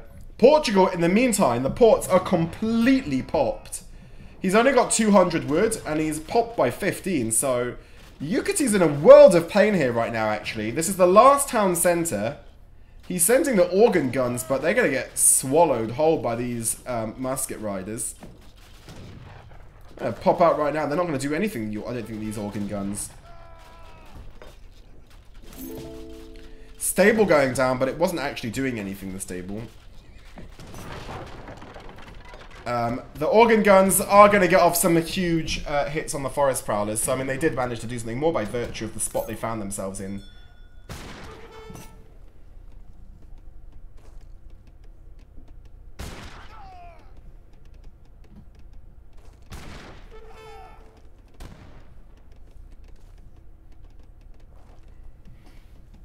And, I mean, Portugal, the port's looking significant trouble here because they've got one town centre. He's not popped anymore, but he's just got the one town centre and significantly outmassed. In the meantime, a raid here, but there are some dragoons to take care of it.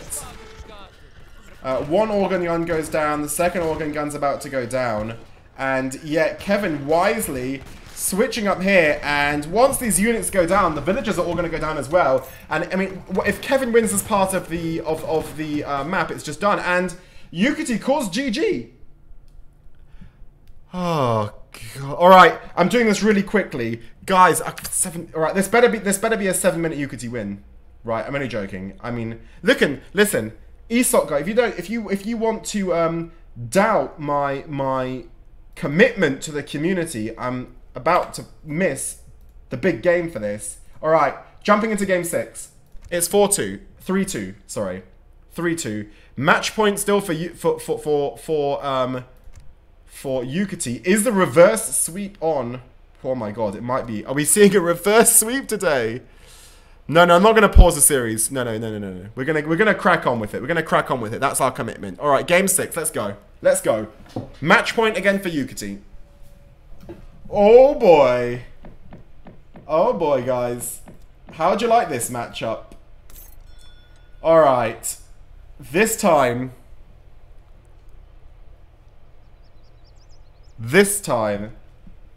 we've got, well, it's a different proposition because we've got Yukietty playing Portugal, but this is a very different map. And do you want to know why it's a very different map? This is why it's a different map. Look at all of these fish in the sea. Look at all of these beautiful fish in the sea. So, Lakota playing Portugal on the greatest of Portugal maps. Now, Breeze in particular, very familiar with this map, having played 7 times against Keister on it. So, for Kévin won the last game. So this, even though it's match point for... What was that noise? What just happened? A subscription from Monty VDG on his 2nd month. Let's go, Lakota. Thank you very much. One of our founder subscribers. Thank you very much for resubscribing. Glad you're enjoying the content, my friend. Right, we've got... So, Kévin would have opened with Lakota even though it's match point because he won the last game. That's one of the huge advantages of winning the early games, is that you might get match points with the counter pick, and that's what Yukietty's got here. Match points with the counter picks. In the meantime, who's going to get that treasure? This is a huge moment. That's 100 wood treasure, and Kévin took it. Massive moment there. They were fighting over that treasure, and Kévin managed to win it. That's really significant 100 wood treasure in this game. So, good, like, early morale boosting moment there for Kévin.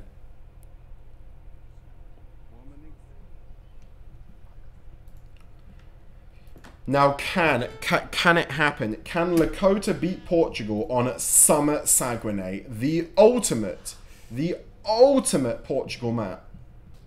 As Age of Killer learned the very hard way. 90 wood, 90 food now going down to Kévin, the Lakota player. Gonna help him age up a little bit quicker. Very useful. Is Portugal gonna go for 10-10? Portugal is gonna go for the 10-10 and has sent schooners. So, everything is expected right now. Very toxic stuff. Ignoring the 30 coin treasure for now. 110 coin here. Where's Yukietty's Explorer? He's not going to get there in time. That's another very good treasure collecting from Kévin in this game. That's 110 coin, 90 food, and 100 wood. That's like a shipment. That's a shipment's worth of resources collected by his Explorer.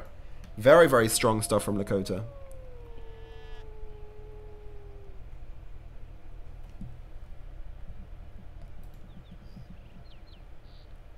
Another 80 coin here as well, which he's also going to take down. Plenty of health still on that Explorer. So that's...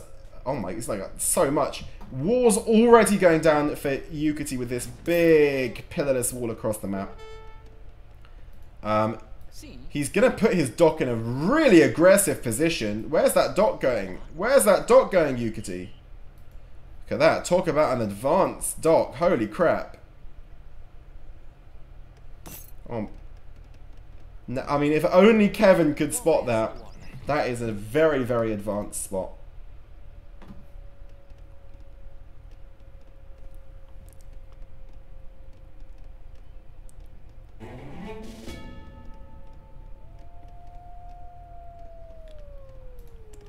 Okay, I don't think this game's going to end in the next 2 minutes. Rip England game. Never mind. Doc going down.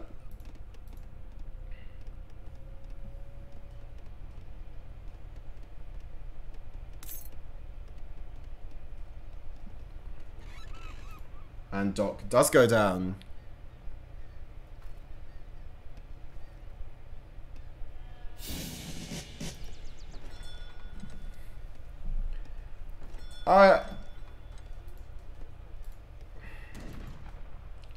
Let's see where this town centre's going. Is he going to go and try and be really naughty and put it over here? Yukietty catching the Explorer this time, but that Explorer's done a pretty good job up until now, collecting plenty of treasures.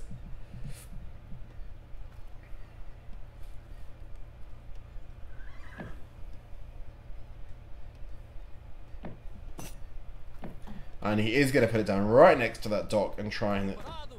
Look at that, how toxic Portugal is, just stealing this whole section of map. Just for free. 700 wood coming in. The Lakota player sending in the 5 villagers. Standard stuff. Now I'm going to try and take down the Nootka Clubman. I'm going to put the old phone on silent.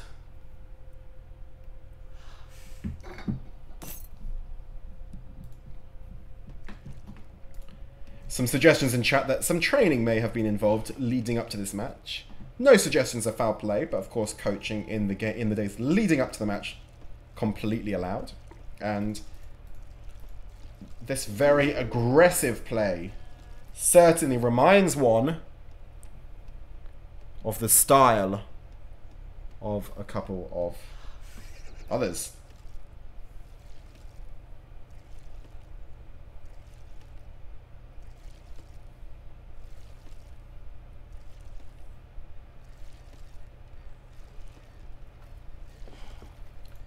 So right now in this early stage of the game, Portugal, I mean, Yukietty playing ports, he's obviously managed to protect the entire land map with these pillarless walls and just like an incredibly forward dock. So he's really, really got that huge map control that Portugal are famous for. And Kevin about to spot that, and it just popped into his line of sight right now, and Kevin has that moment where he's like, shit. Like, he's literally got the whole map.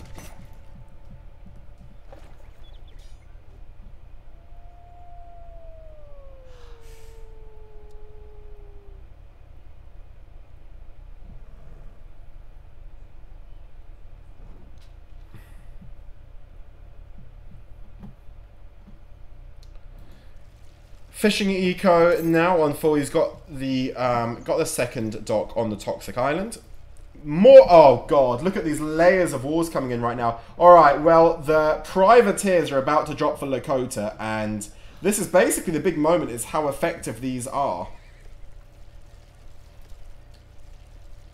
He's not sent improved buildings yet, but one imagines it's just a matter of time. The clubman's going to go down here. Alright, well, the privateers are about to drop, and we're going to focus on the water when that happens, because that's the big moment of this game.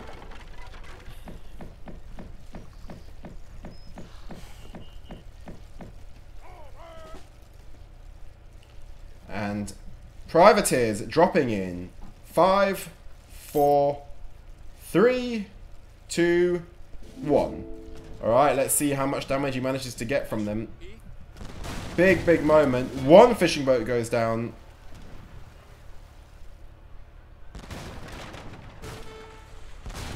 Two fishing boats go down. Town centre doing big, big damage on this one. Already lost half of its hit points almost. Just a couple have gone down right now. Now sending some fishing boats into that dock to increase its damage. Looks like at least one privateer is going to get lost. He needs to get that one out of range really quickly.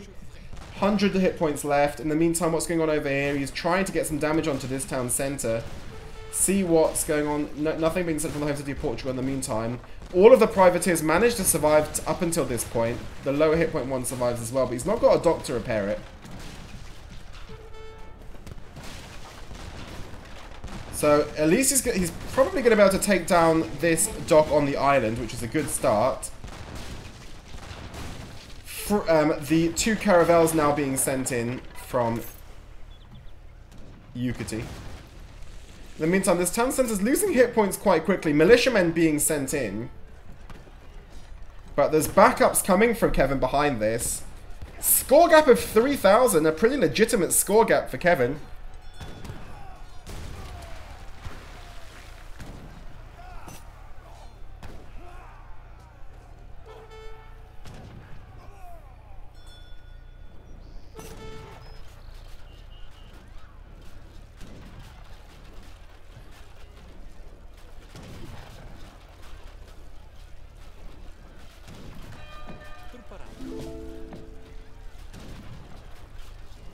Caravels popping in at a good time. And he's also trained one, so that's 3 caravels.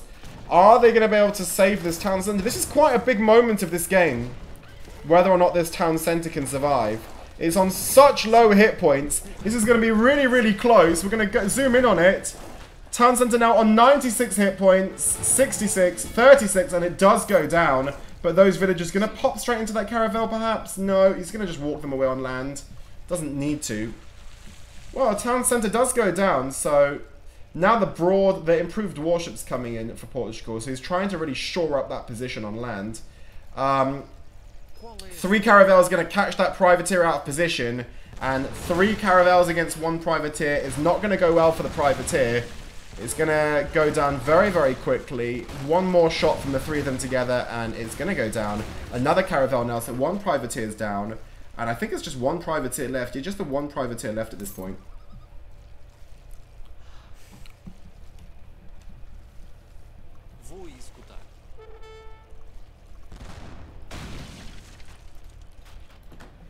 Sieging the TP on the south of the map right now. Portugal sending the 700 coin, perhaps looking at an age up. We're not quite sure. There's a number of things we could be doing. Kévin, on the other hand, is aging up. He's going to hit age 3 momentarily, aging up with the messenger. So, I mean, Yukietty, what he has managed to do is completely secure the water at this point. I don't think there's going to be another challenge on the water at this point. We've got 1, 2, 3 caravels and the port defending that. He will miss having the TC there, which was very powerful for defending it, but he still looks pretty good. A war hut going down right in the middle of the map, trying to take a little bit of map control. Now, has Yukietty built... This is what's disgusting, ladies and gentlemen, about Portugal, right? Someone wants to know what's disgusting about Portugal. What's disgusting is that Yukietty's been under pressure this whole game. And how many military production buildings does he have? Well, to the nearest 0, it's 0. It's absolutely none. He has got none. And that is the power of Portugal, that you can hold on with no military production whatsoever. 0 military production.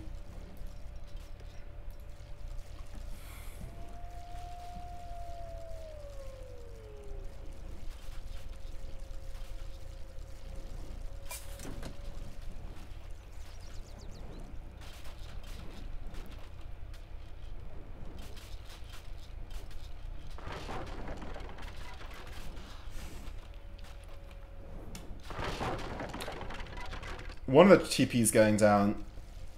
But look at this water dominance from Yukietty. Looks in a really strong position. Now, has he put down any military production yet? Answer is no. He's putting down an outpost. Is he aging up? Perhaps yes, he is. Also sending in gill nets to get those fish production up. So, lots of wars. Not sent improved buildings. Not sent CM.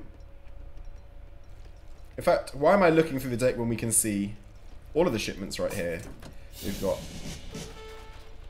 Now he's going to start going through, or trying to go through, layer after layer after layer of wall.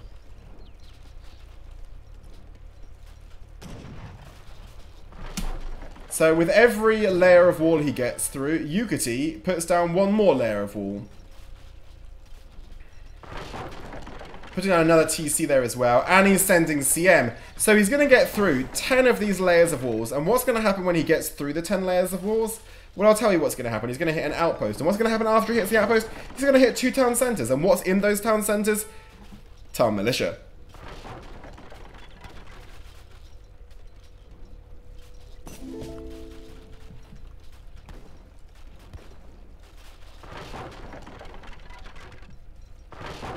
Alright. Oh, they're making it a bit of a, having a little bit of a moment there. Now he's pushing out, and another layer of walls. Oh god, it's just like I'm gonna lay my hand down. Listen, I personally I really just hate Portugal as a civilization, as a, well, no, not the country. I hate ports as a civilization. Just like the fact that the game style is basically just based on building like infinite walls. I just don't like the style. Infinite walls and CM. Biased cast. It's not biased. You can only be biased against players, not against the civilization style. I just personally like the attacking civilizations like this. I don't. It's just I don't mind ports on land, but ports on water where it's just layers after layers after layers of walls. It's just. It's not ports. It's walls. They could do walls. Anyway.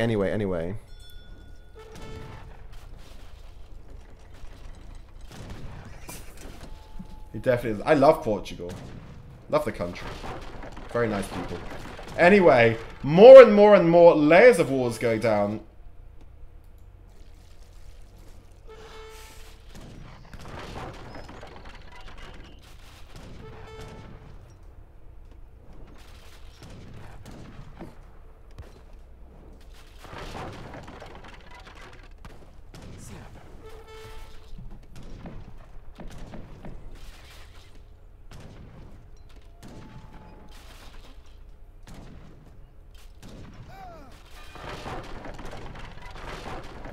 And if you just look at, I mean, all this time, just damage being picked up. Look at this map. Look at all these scatterings of walls. In the meantime, he's doing a great job. He manages to finally bust through the very last section of these walls. But now there are some veteran dragoons popping out. He's finally got through. And like, look at these pieces of walls. Like, 5 wood should not be able to have that much impact.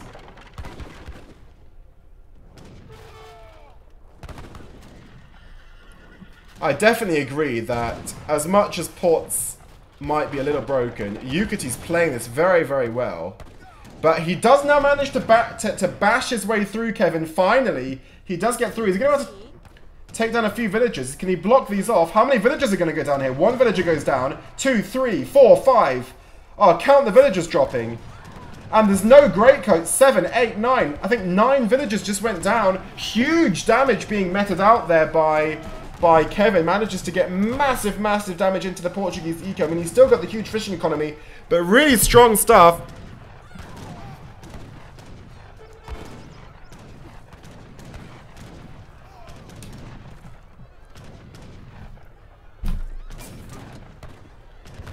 A big CM pop now coming out from Yukietty, and all of a sudden, has he overextended because these units are now absolutely wedged in between CM on one side, Dragoons on the other side, and Yukietty's going to clean this up. A lot of villagers were lost, but he is going to be able to clean this up. In the meantime, he's got a big fishing economy behind all this, don't forget.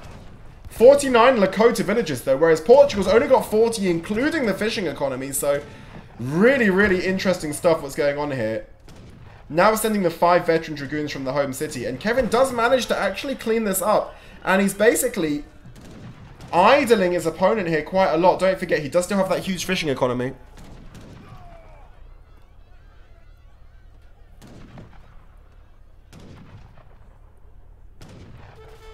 Whale oil coming in behind this in the meantime for Yukietty. He cancelled the Dragoons and sent whale oil. He does have behind all of this 3 trading posts doing work. Cavalry hit points coming in now for Kévin. Now, he needs to keep the pressure on. He cannot let these walls go back up. If these walls go back up, he loses. He's busted through once. Must keep the pressure on. Look at that. Kevin also going for his advanced town center. In fact, just take a look at this map. Look at the color of the map. Like, Kevin's done a great job to try to steal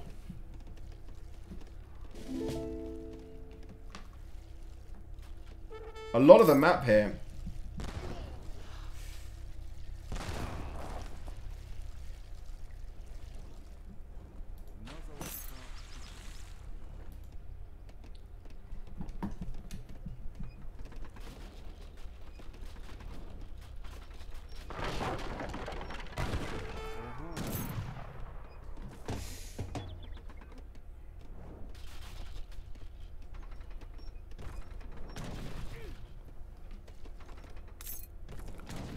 In the meantime, unfortunately for Kevin, look what's happened.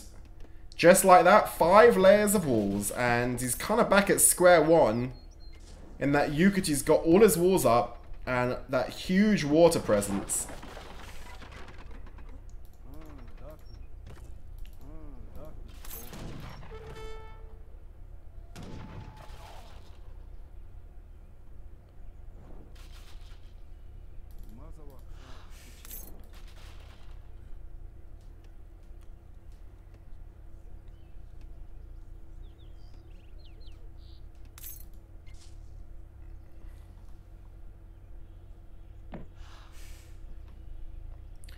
Bit of a little standoff going on right now. I don't know if Kevin really... if he's hit a bit of the point in the game where he's wondering what the next stage should be. He is still up in score.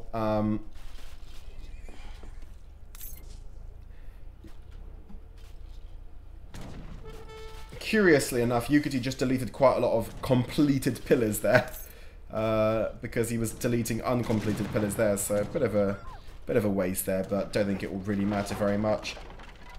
And Lakota's gonna go industrial behind this. He can that can only be because he's going industrial.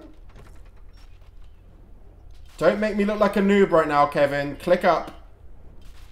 And he clicks up.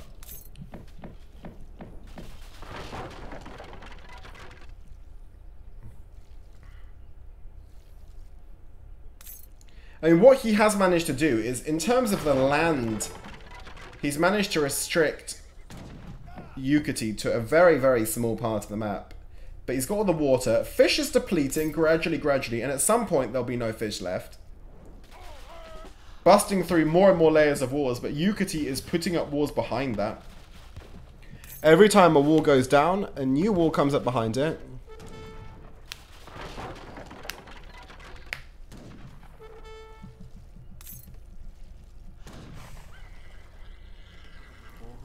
Don't know what's going on with these guys. They're going to push a bit further in.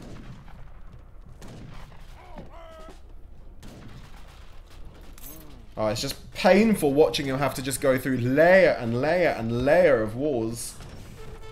And just to try to get to this town center. Now, Yukietty also... oh god, Yukietty sent improved buildings and he's also going up to age 4. Oh no, and he's got the resources for CM as well, for big CM pops. I think we're about to see a big CM pop right now. He's got CM Town Center Fire from 2 TCs and the resources for CM. He doesn't choose to send it, but he is going age 4. They're going to hit age 4 almost simultaneously. Look at this. Watch it happen. Age 4 and age 4. Absolutely simultaneously age ups to industrial.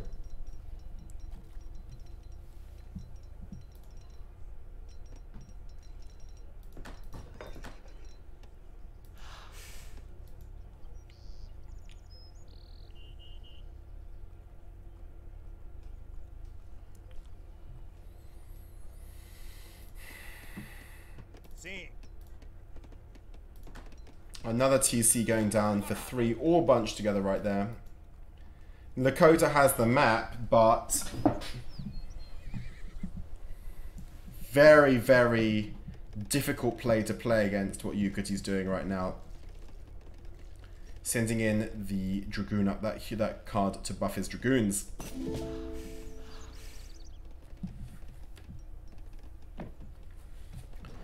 Despite the game being on, the players deciding not to generously give me a short game here, but Yukietty instead deciding to play the style of play most guaranteed to lead to an incredibly long game, with these 9,000 hit point town centers.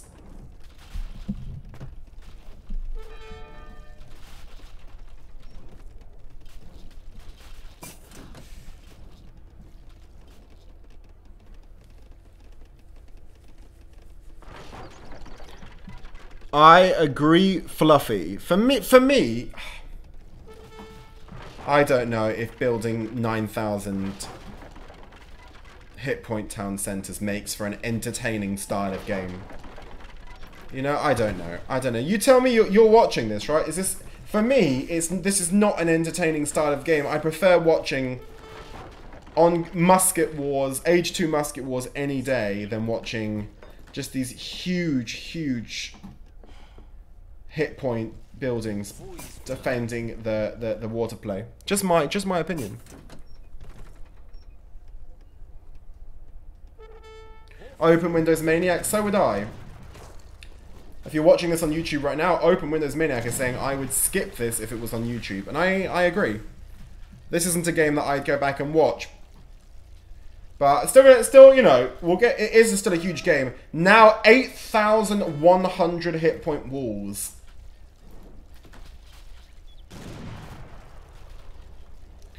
So those walls are now more hit points than a town center. So 5 wood gets you more hit points than a town center. Than a normal town center. Even mortars barely scratch them.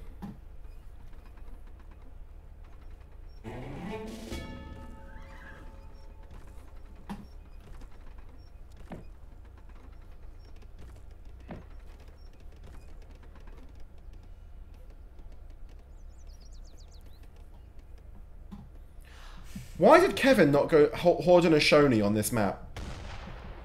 Oh no, he won with Haudenosaunee against Portugal on Colorado. That's why. He didn't have them available. So that was maybe the mistake was playing Haudenosaunee on Colorado.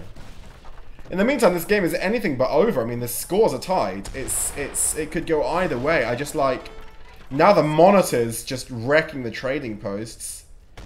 Now the factory coming out for Portugal manages to take down the frigate there. The monitor, I apologize. With they got one-shotted by those champion Wakina rifles. Love to see it.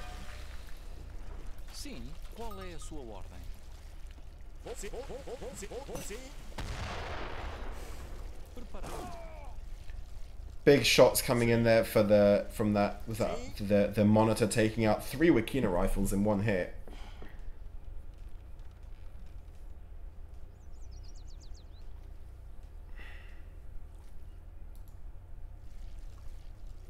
Better hope that doesn't get spotted by the monitors. They'll take that out quick enough.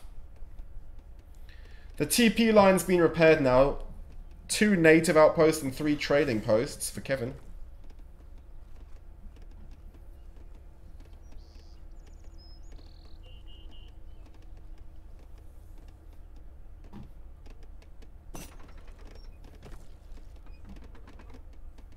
Kévin, not have Monopoly and TP, lol. Wait, what? Why not? So Kévin tried to... Is that a bug? Is that a bug? Kévin just tried to trade Monopoly. Oh, look at this. This is interesting. Kevin's asking what to do. He tried to trade Monopoly with a TP and it's not letting him do it. What? Is this game going to be a redo? What's going to happen here? What? What's going to happen here? He's just saying, I don't know. But that might be Kevin's only route to winning this game, might be through trade Monopoly. This is huge. Why? You can't just leave that I don't know. The only way that Kévin can win this game is trade Monopoly. There's 9,000, 8,000 hit point walls here. That's his win condition, his trade monopoly. In the meantime, 4 privateers go down in the water, and I'm going to try and show you both things at the same time. Nothing's going to happen here. You've got 25,000 hit points worth of walls. Oh my god, a very controversial moment. Why are these privateers not firing? Kevin! Kevin, fire with them! He's cutting through walls though. Kevin's up 2,000 in score and he's cutting through. Kevin looks in a good position here.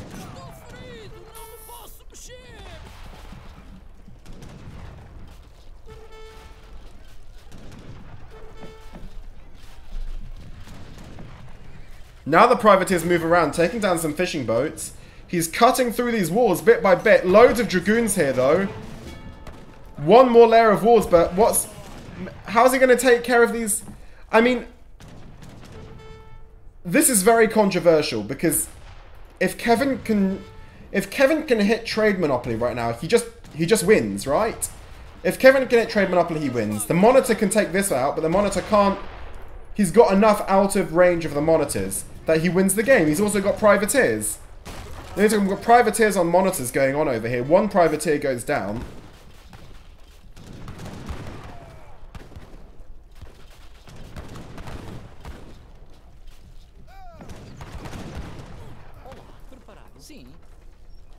A big militiaman pop coming out, so he's pulling back. Loads of resources in the bank there for Yukietty, who's now sending in the frigate as well. Those militiamen will go down, but how is he going to start actually doing some damage on the eco? That's the question.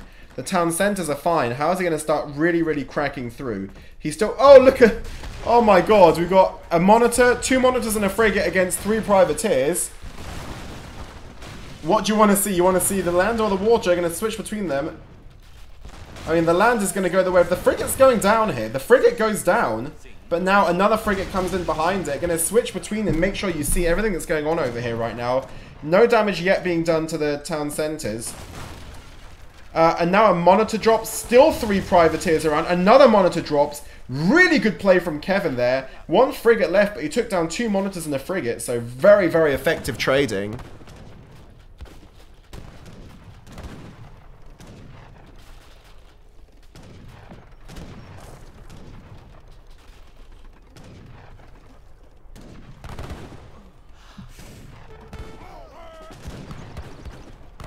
In the meantime, he's just running. This is the if he knew that this is the last layer of wall, if he gets through this layer, he's in the absolute heart of the economy. There's horse artillery there. He just needs to get through this. These 9,000 hit points are the only things separating him from the utopia of the inside of his opponent's base. Score's now gone more in Yukietty's favor. Really wants to maybe try and put some more pressure on the water because they're still fishing. 74 vills for Portugal against 90 for Lakota, recruiting 50. So really good eco situation for the Lakota player here. Probably making a mistake to be sieging these TCs. He really wants to just get through this last section of wall and get right into the heart. Look at all these villages he could trap. But, I mean, Kevin looks to be in an okay position.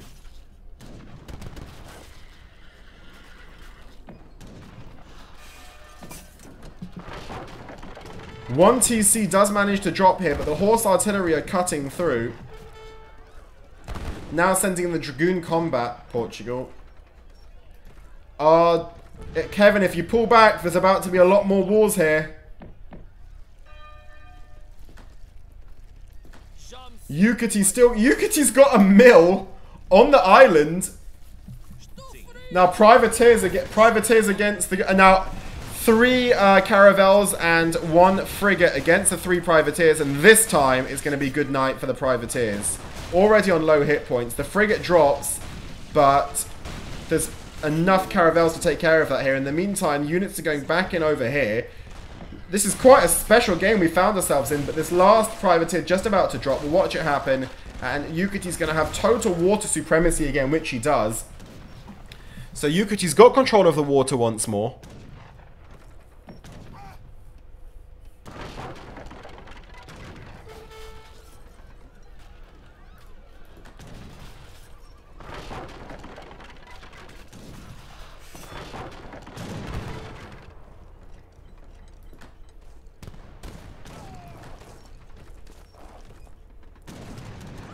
In the meantime, in terms of eco, Lakota with a 95 vills against 75, so not in a bad position. He's so close to cutting into the real center of the economy. Lakota is still not in a bad position here. Look how close he is just to cutting right through. The problem is these horse artillery's going to keep diving behind the walls.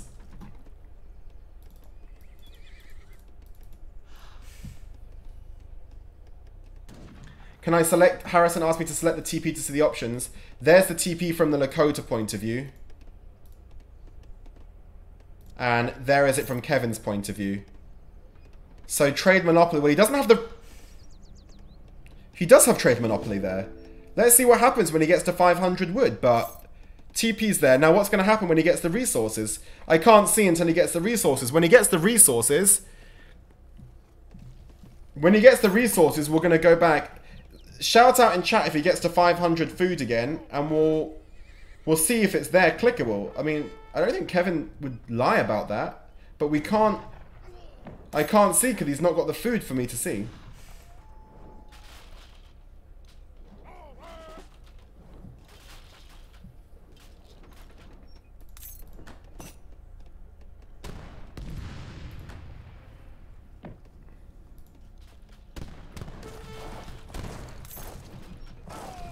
It means I'm taking out this piece of wall.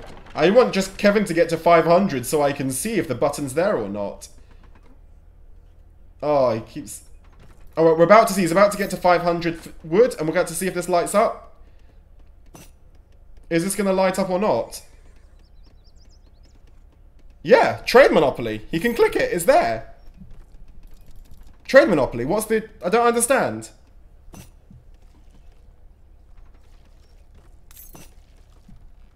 I don't understand. Kevin's saying, I do not have this monopoly. It's all my plan, but we can see monopoly. Harrison, what does this mean? What does this mean? I don't know what this means. Harrison, help. You're the only person that can save us from this trade monopoly. This is so controversial. I mean, like, the only way Kevin can win this is with trade monopoly. And he says he doesn't have trade monopoly, but we see trade monopoly. Look at your TP. You made the room settings wrong, says Yukietty. But we see trade monopoly. Why do we see trade monopoly? I can't see two. Okay, so there is definitely no trade monopoly because Yukietty's also not able to... They both can't see it, so we can see trade monopoly and they cannot see trade monopoly. That's insane. That's absolutely insane. Oh my god. All of these walls have been rebuilt in the meantime. Oh my god, look at these walls. Look. Oh god, look at this. Just look at this. It's a whole screen of walls. Just walls everywhere you look. Walls, walls, walls. Horrible. Okay, back to the business. In the meantime, units are just pulling back.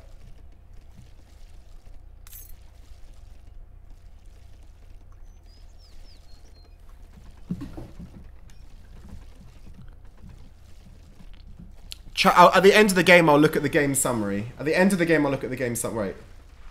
I'll do it there.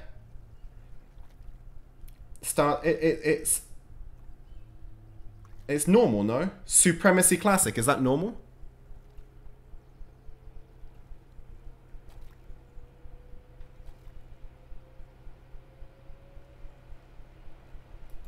Classic rip. Oh my god, it's been the wrong game settings. Oh my god.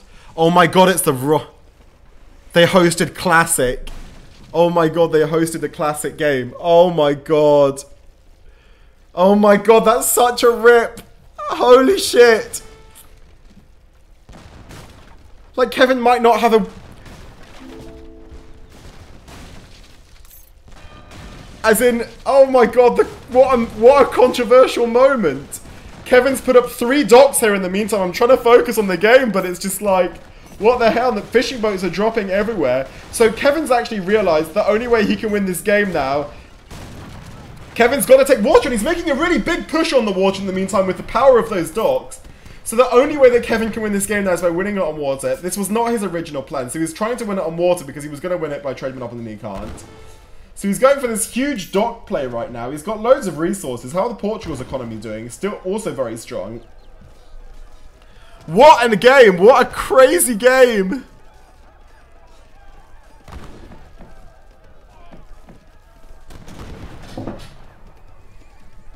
Kevin taking this fight, he honestly might want to just get back and just focus fully on the water right now. Because if you're Kevin, you cannot win this game unless you take the water. There's just no way. Like, look at this. These are 8,000 eco wars. You can't hit point wars. You can't win the game that way. The only way you can win this game, the only way you can win this game is by taking the water. Frigate now coming out, but the advanced dock still doing work. Frigate losing hit points very, very quickly. Frigate's going to go down unless he pulls it back really, really quickly. That frigate is going to go down. Kevin, you need more docks. The frigate goes down. Just keep building docks. Dock. Just look at this. Canoes now going down. It's all kicking off over here. It is all kicking off. Are these guys about to give me a game 7? Are these guys about to give me a game 7?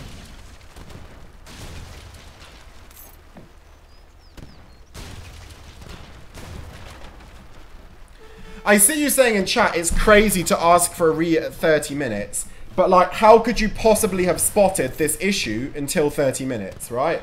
I'm not saying I agree or disagree, but like, how could he have known that this was a problem before 30 minutes? And now look at all of these canoes!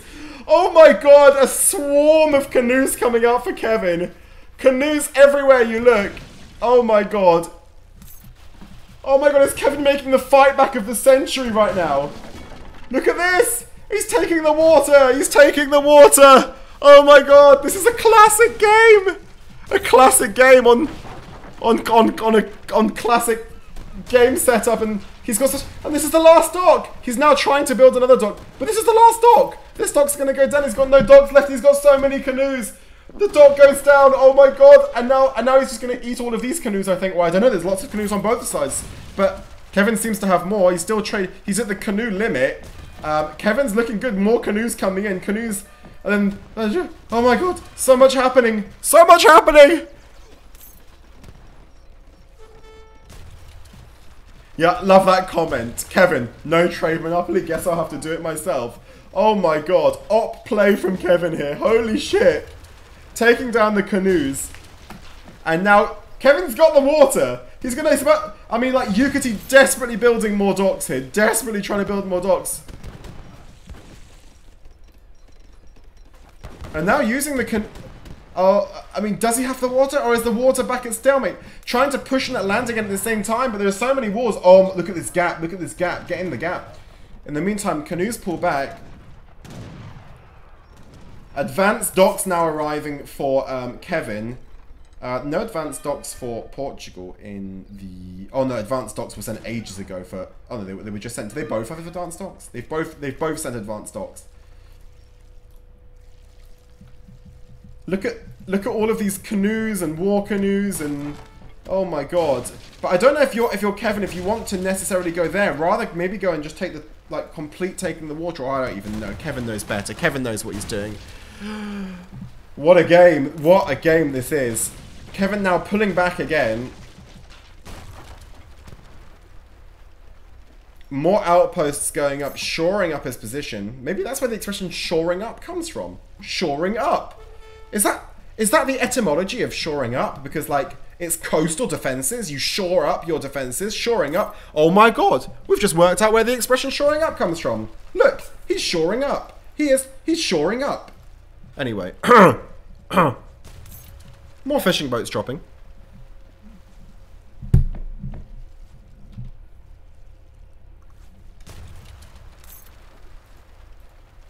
And, I mean, who controls the water? In the sense it's Kévin, but now there's loads of advanced docks, and now Yukietty pulls a Kévin! He's just played the reverse Uno card! Look at all these... look! It's the reverse Uno card!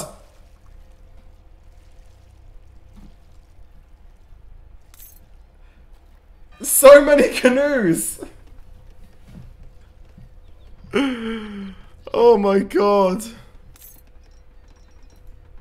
What is this game? What is this game? This is why we love AOE. Oh my god, what a game. Kévin, man, if I have Monopoly, I won here. He definitely... well, that's true. That is definitely true. I think we can say he won if he had Monopoly. Right? That we know. We can get into whatever controversy we want. If Kévin has trade Monopoly, he won this game 5 times by now. That's for sure.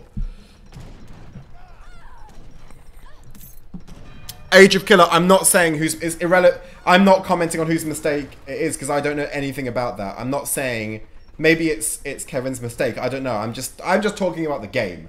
I'm just talking about the game. I'm talking about right or wrong, just the game, right? So this might be completely fair and it might be totally legit Yukietty, like that. There's no thing. It might be fair. I don't know, right? What I'm saying is that if there's trade monopoly, Kevin wins the game. Kevin, you can't get out of your base. That is true.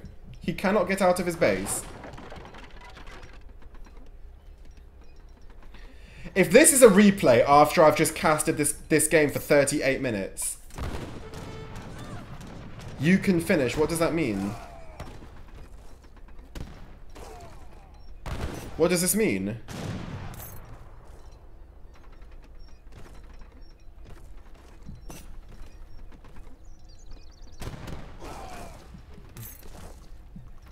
Thank you, Open Windows Maniac. So I was kind of correct, but doesn't actually say anything about the sea. Okay, so I guess maybe I'm wrong. If I have Monopoly, yes.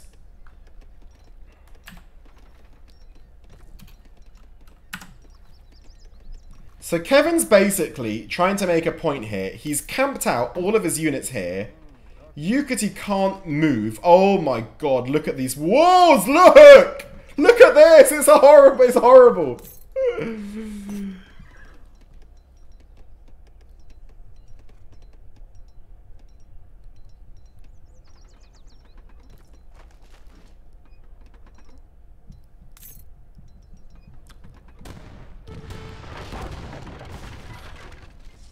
Kevin, Yukietty just sending a blank message at this point.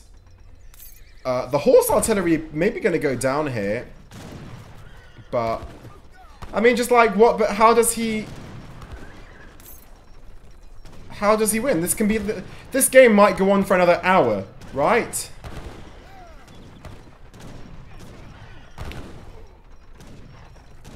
The scores are still close. The resources are still close. But he's got to get through these walls. He's got to get Imperial and get mortars, I guess.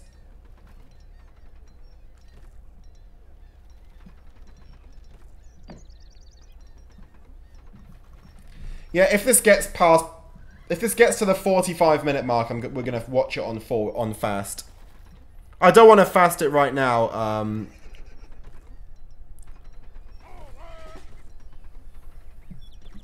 Yeah, I think what Kevin should do to win this game, war canoes now. What I think Kevin needs to do to win this game is sit back and go Imperial. Because Kevin can go Imperial, right? He's got the whole map. He's got the whole map, and Yukietty's not going to push out. More canoes coming in. He's trying a second time. Oh my god, look at all of this. He's going again. War canoes and canoes all at once. Going for the big, big push.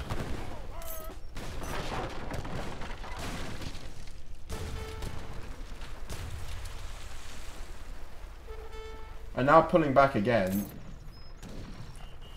Kevin, you've just got to go Imperial. Kevin's got to go Imperial. He can go Imperial, right? He can go Imperial because Yukietty can't get out. Every time he tries, he gets swallowed up. He can't get out unless he's trying right now. Kevin, are you ready? Ready for what? Ready for what?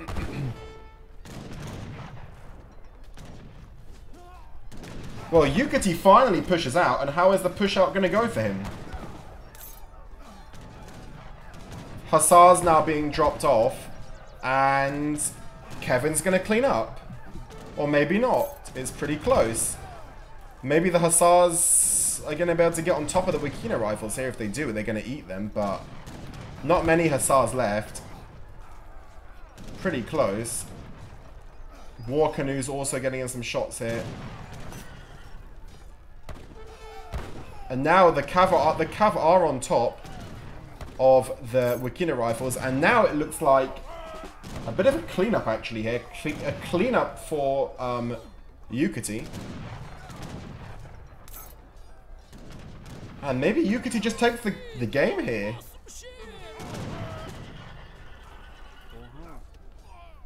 That fight just there were not enough there were not enough anti-cav in that composition.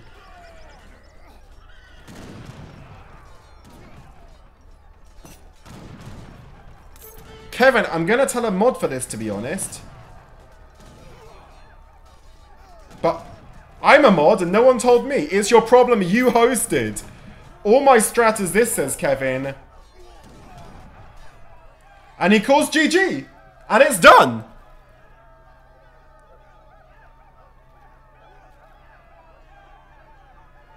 And that's it.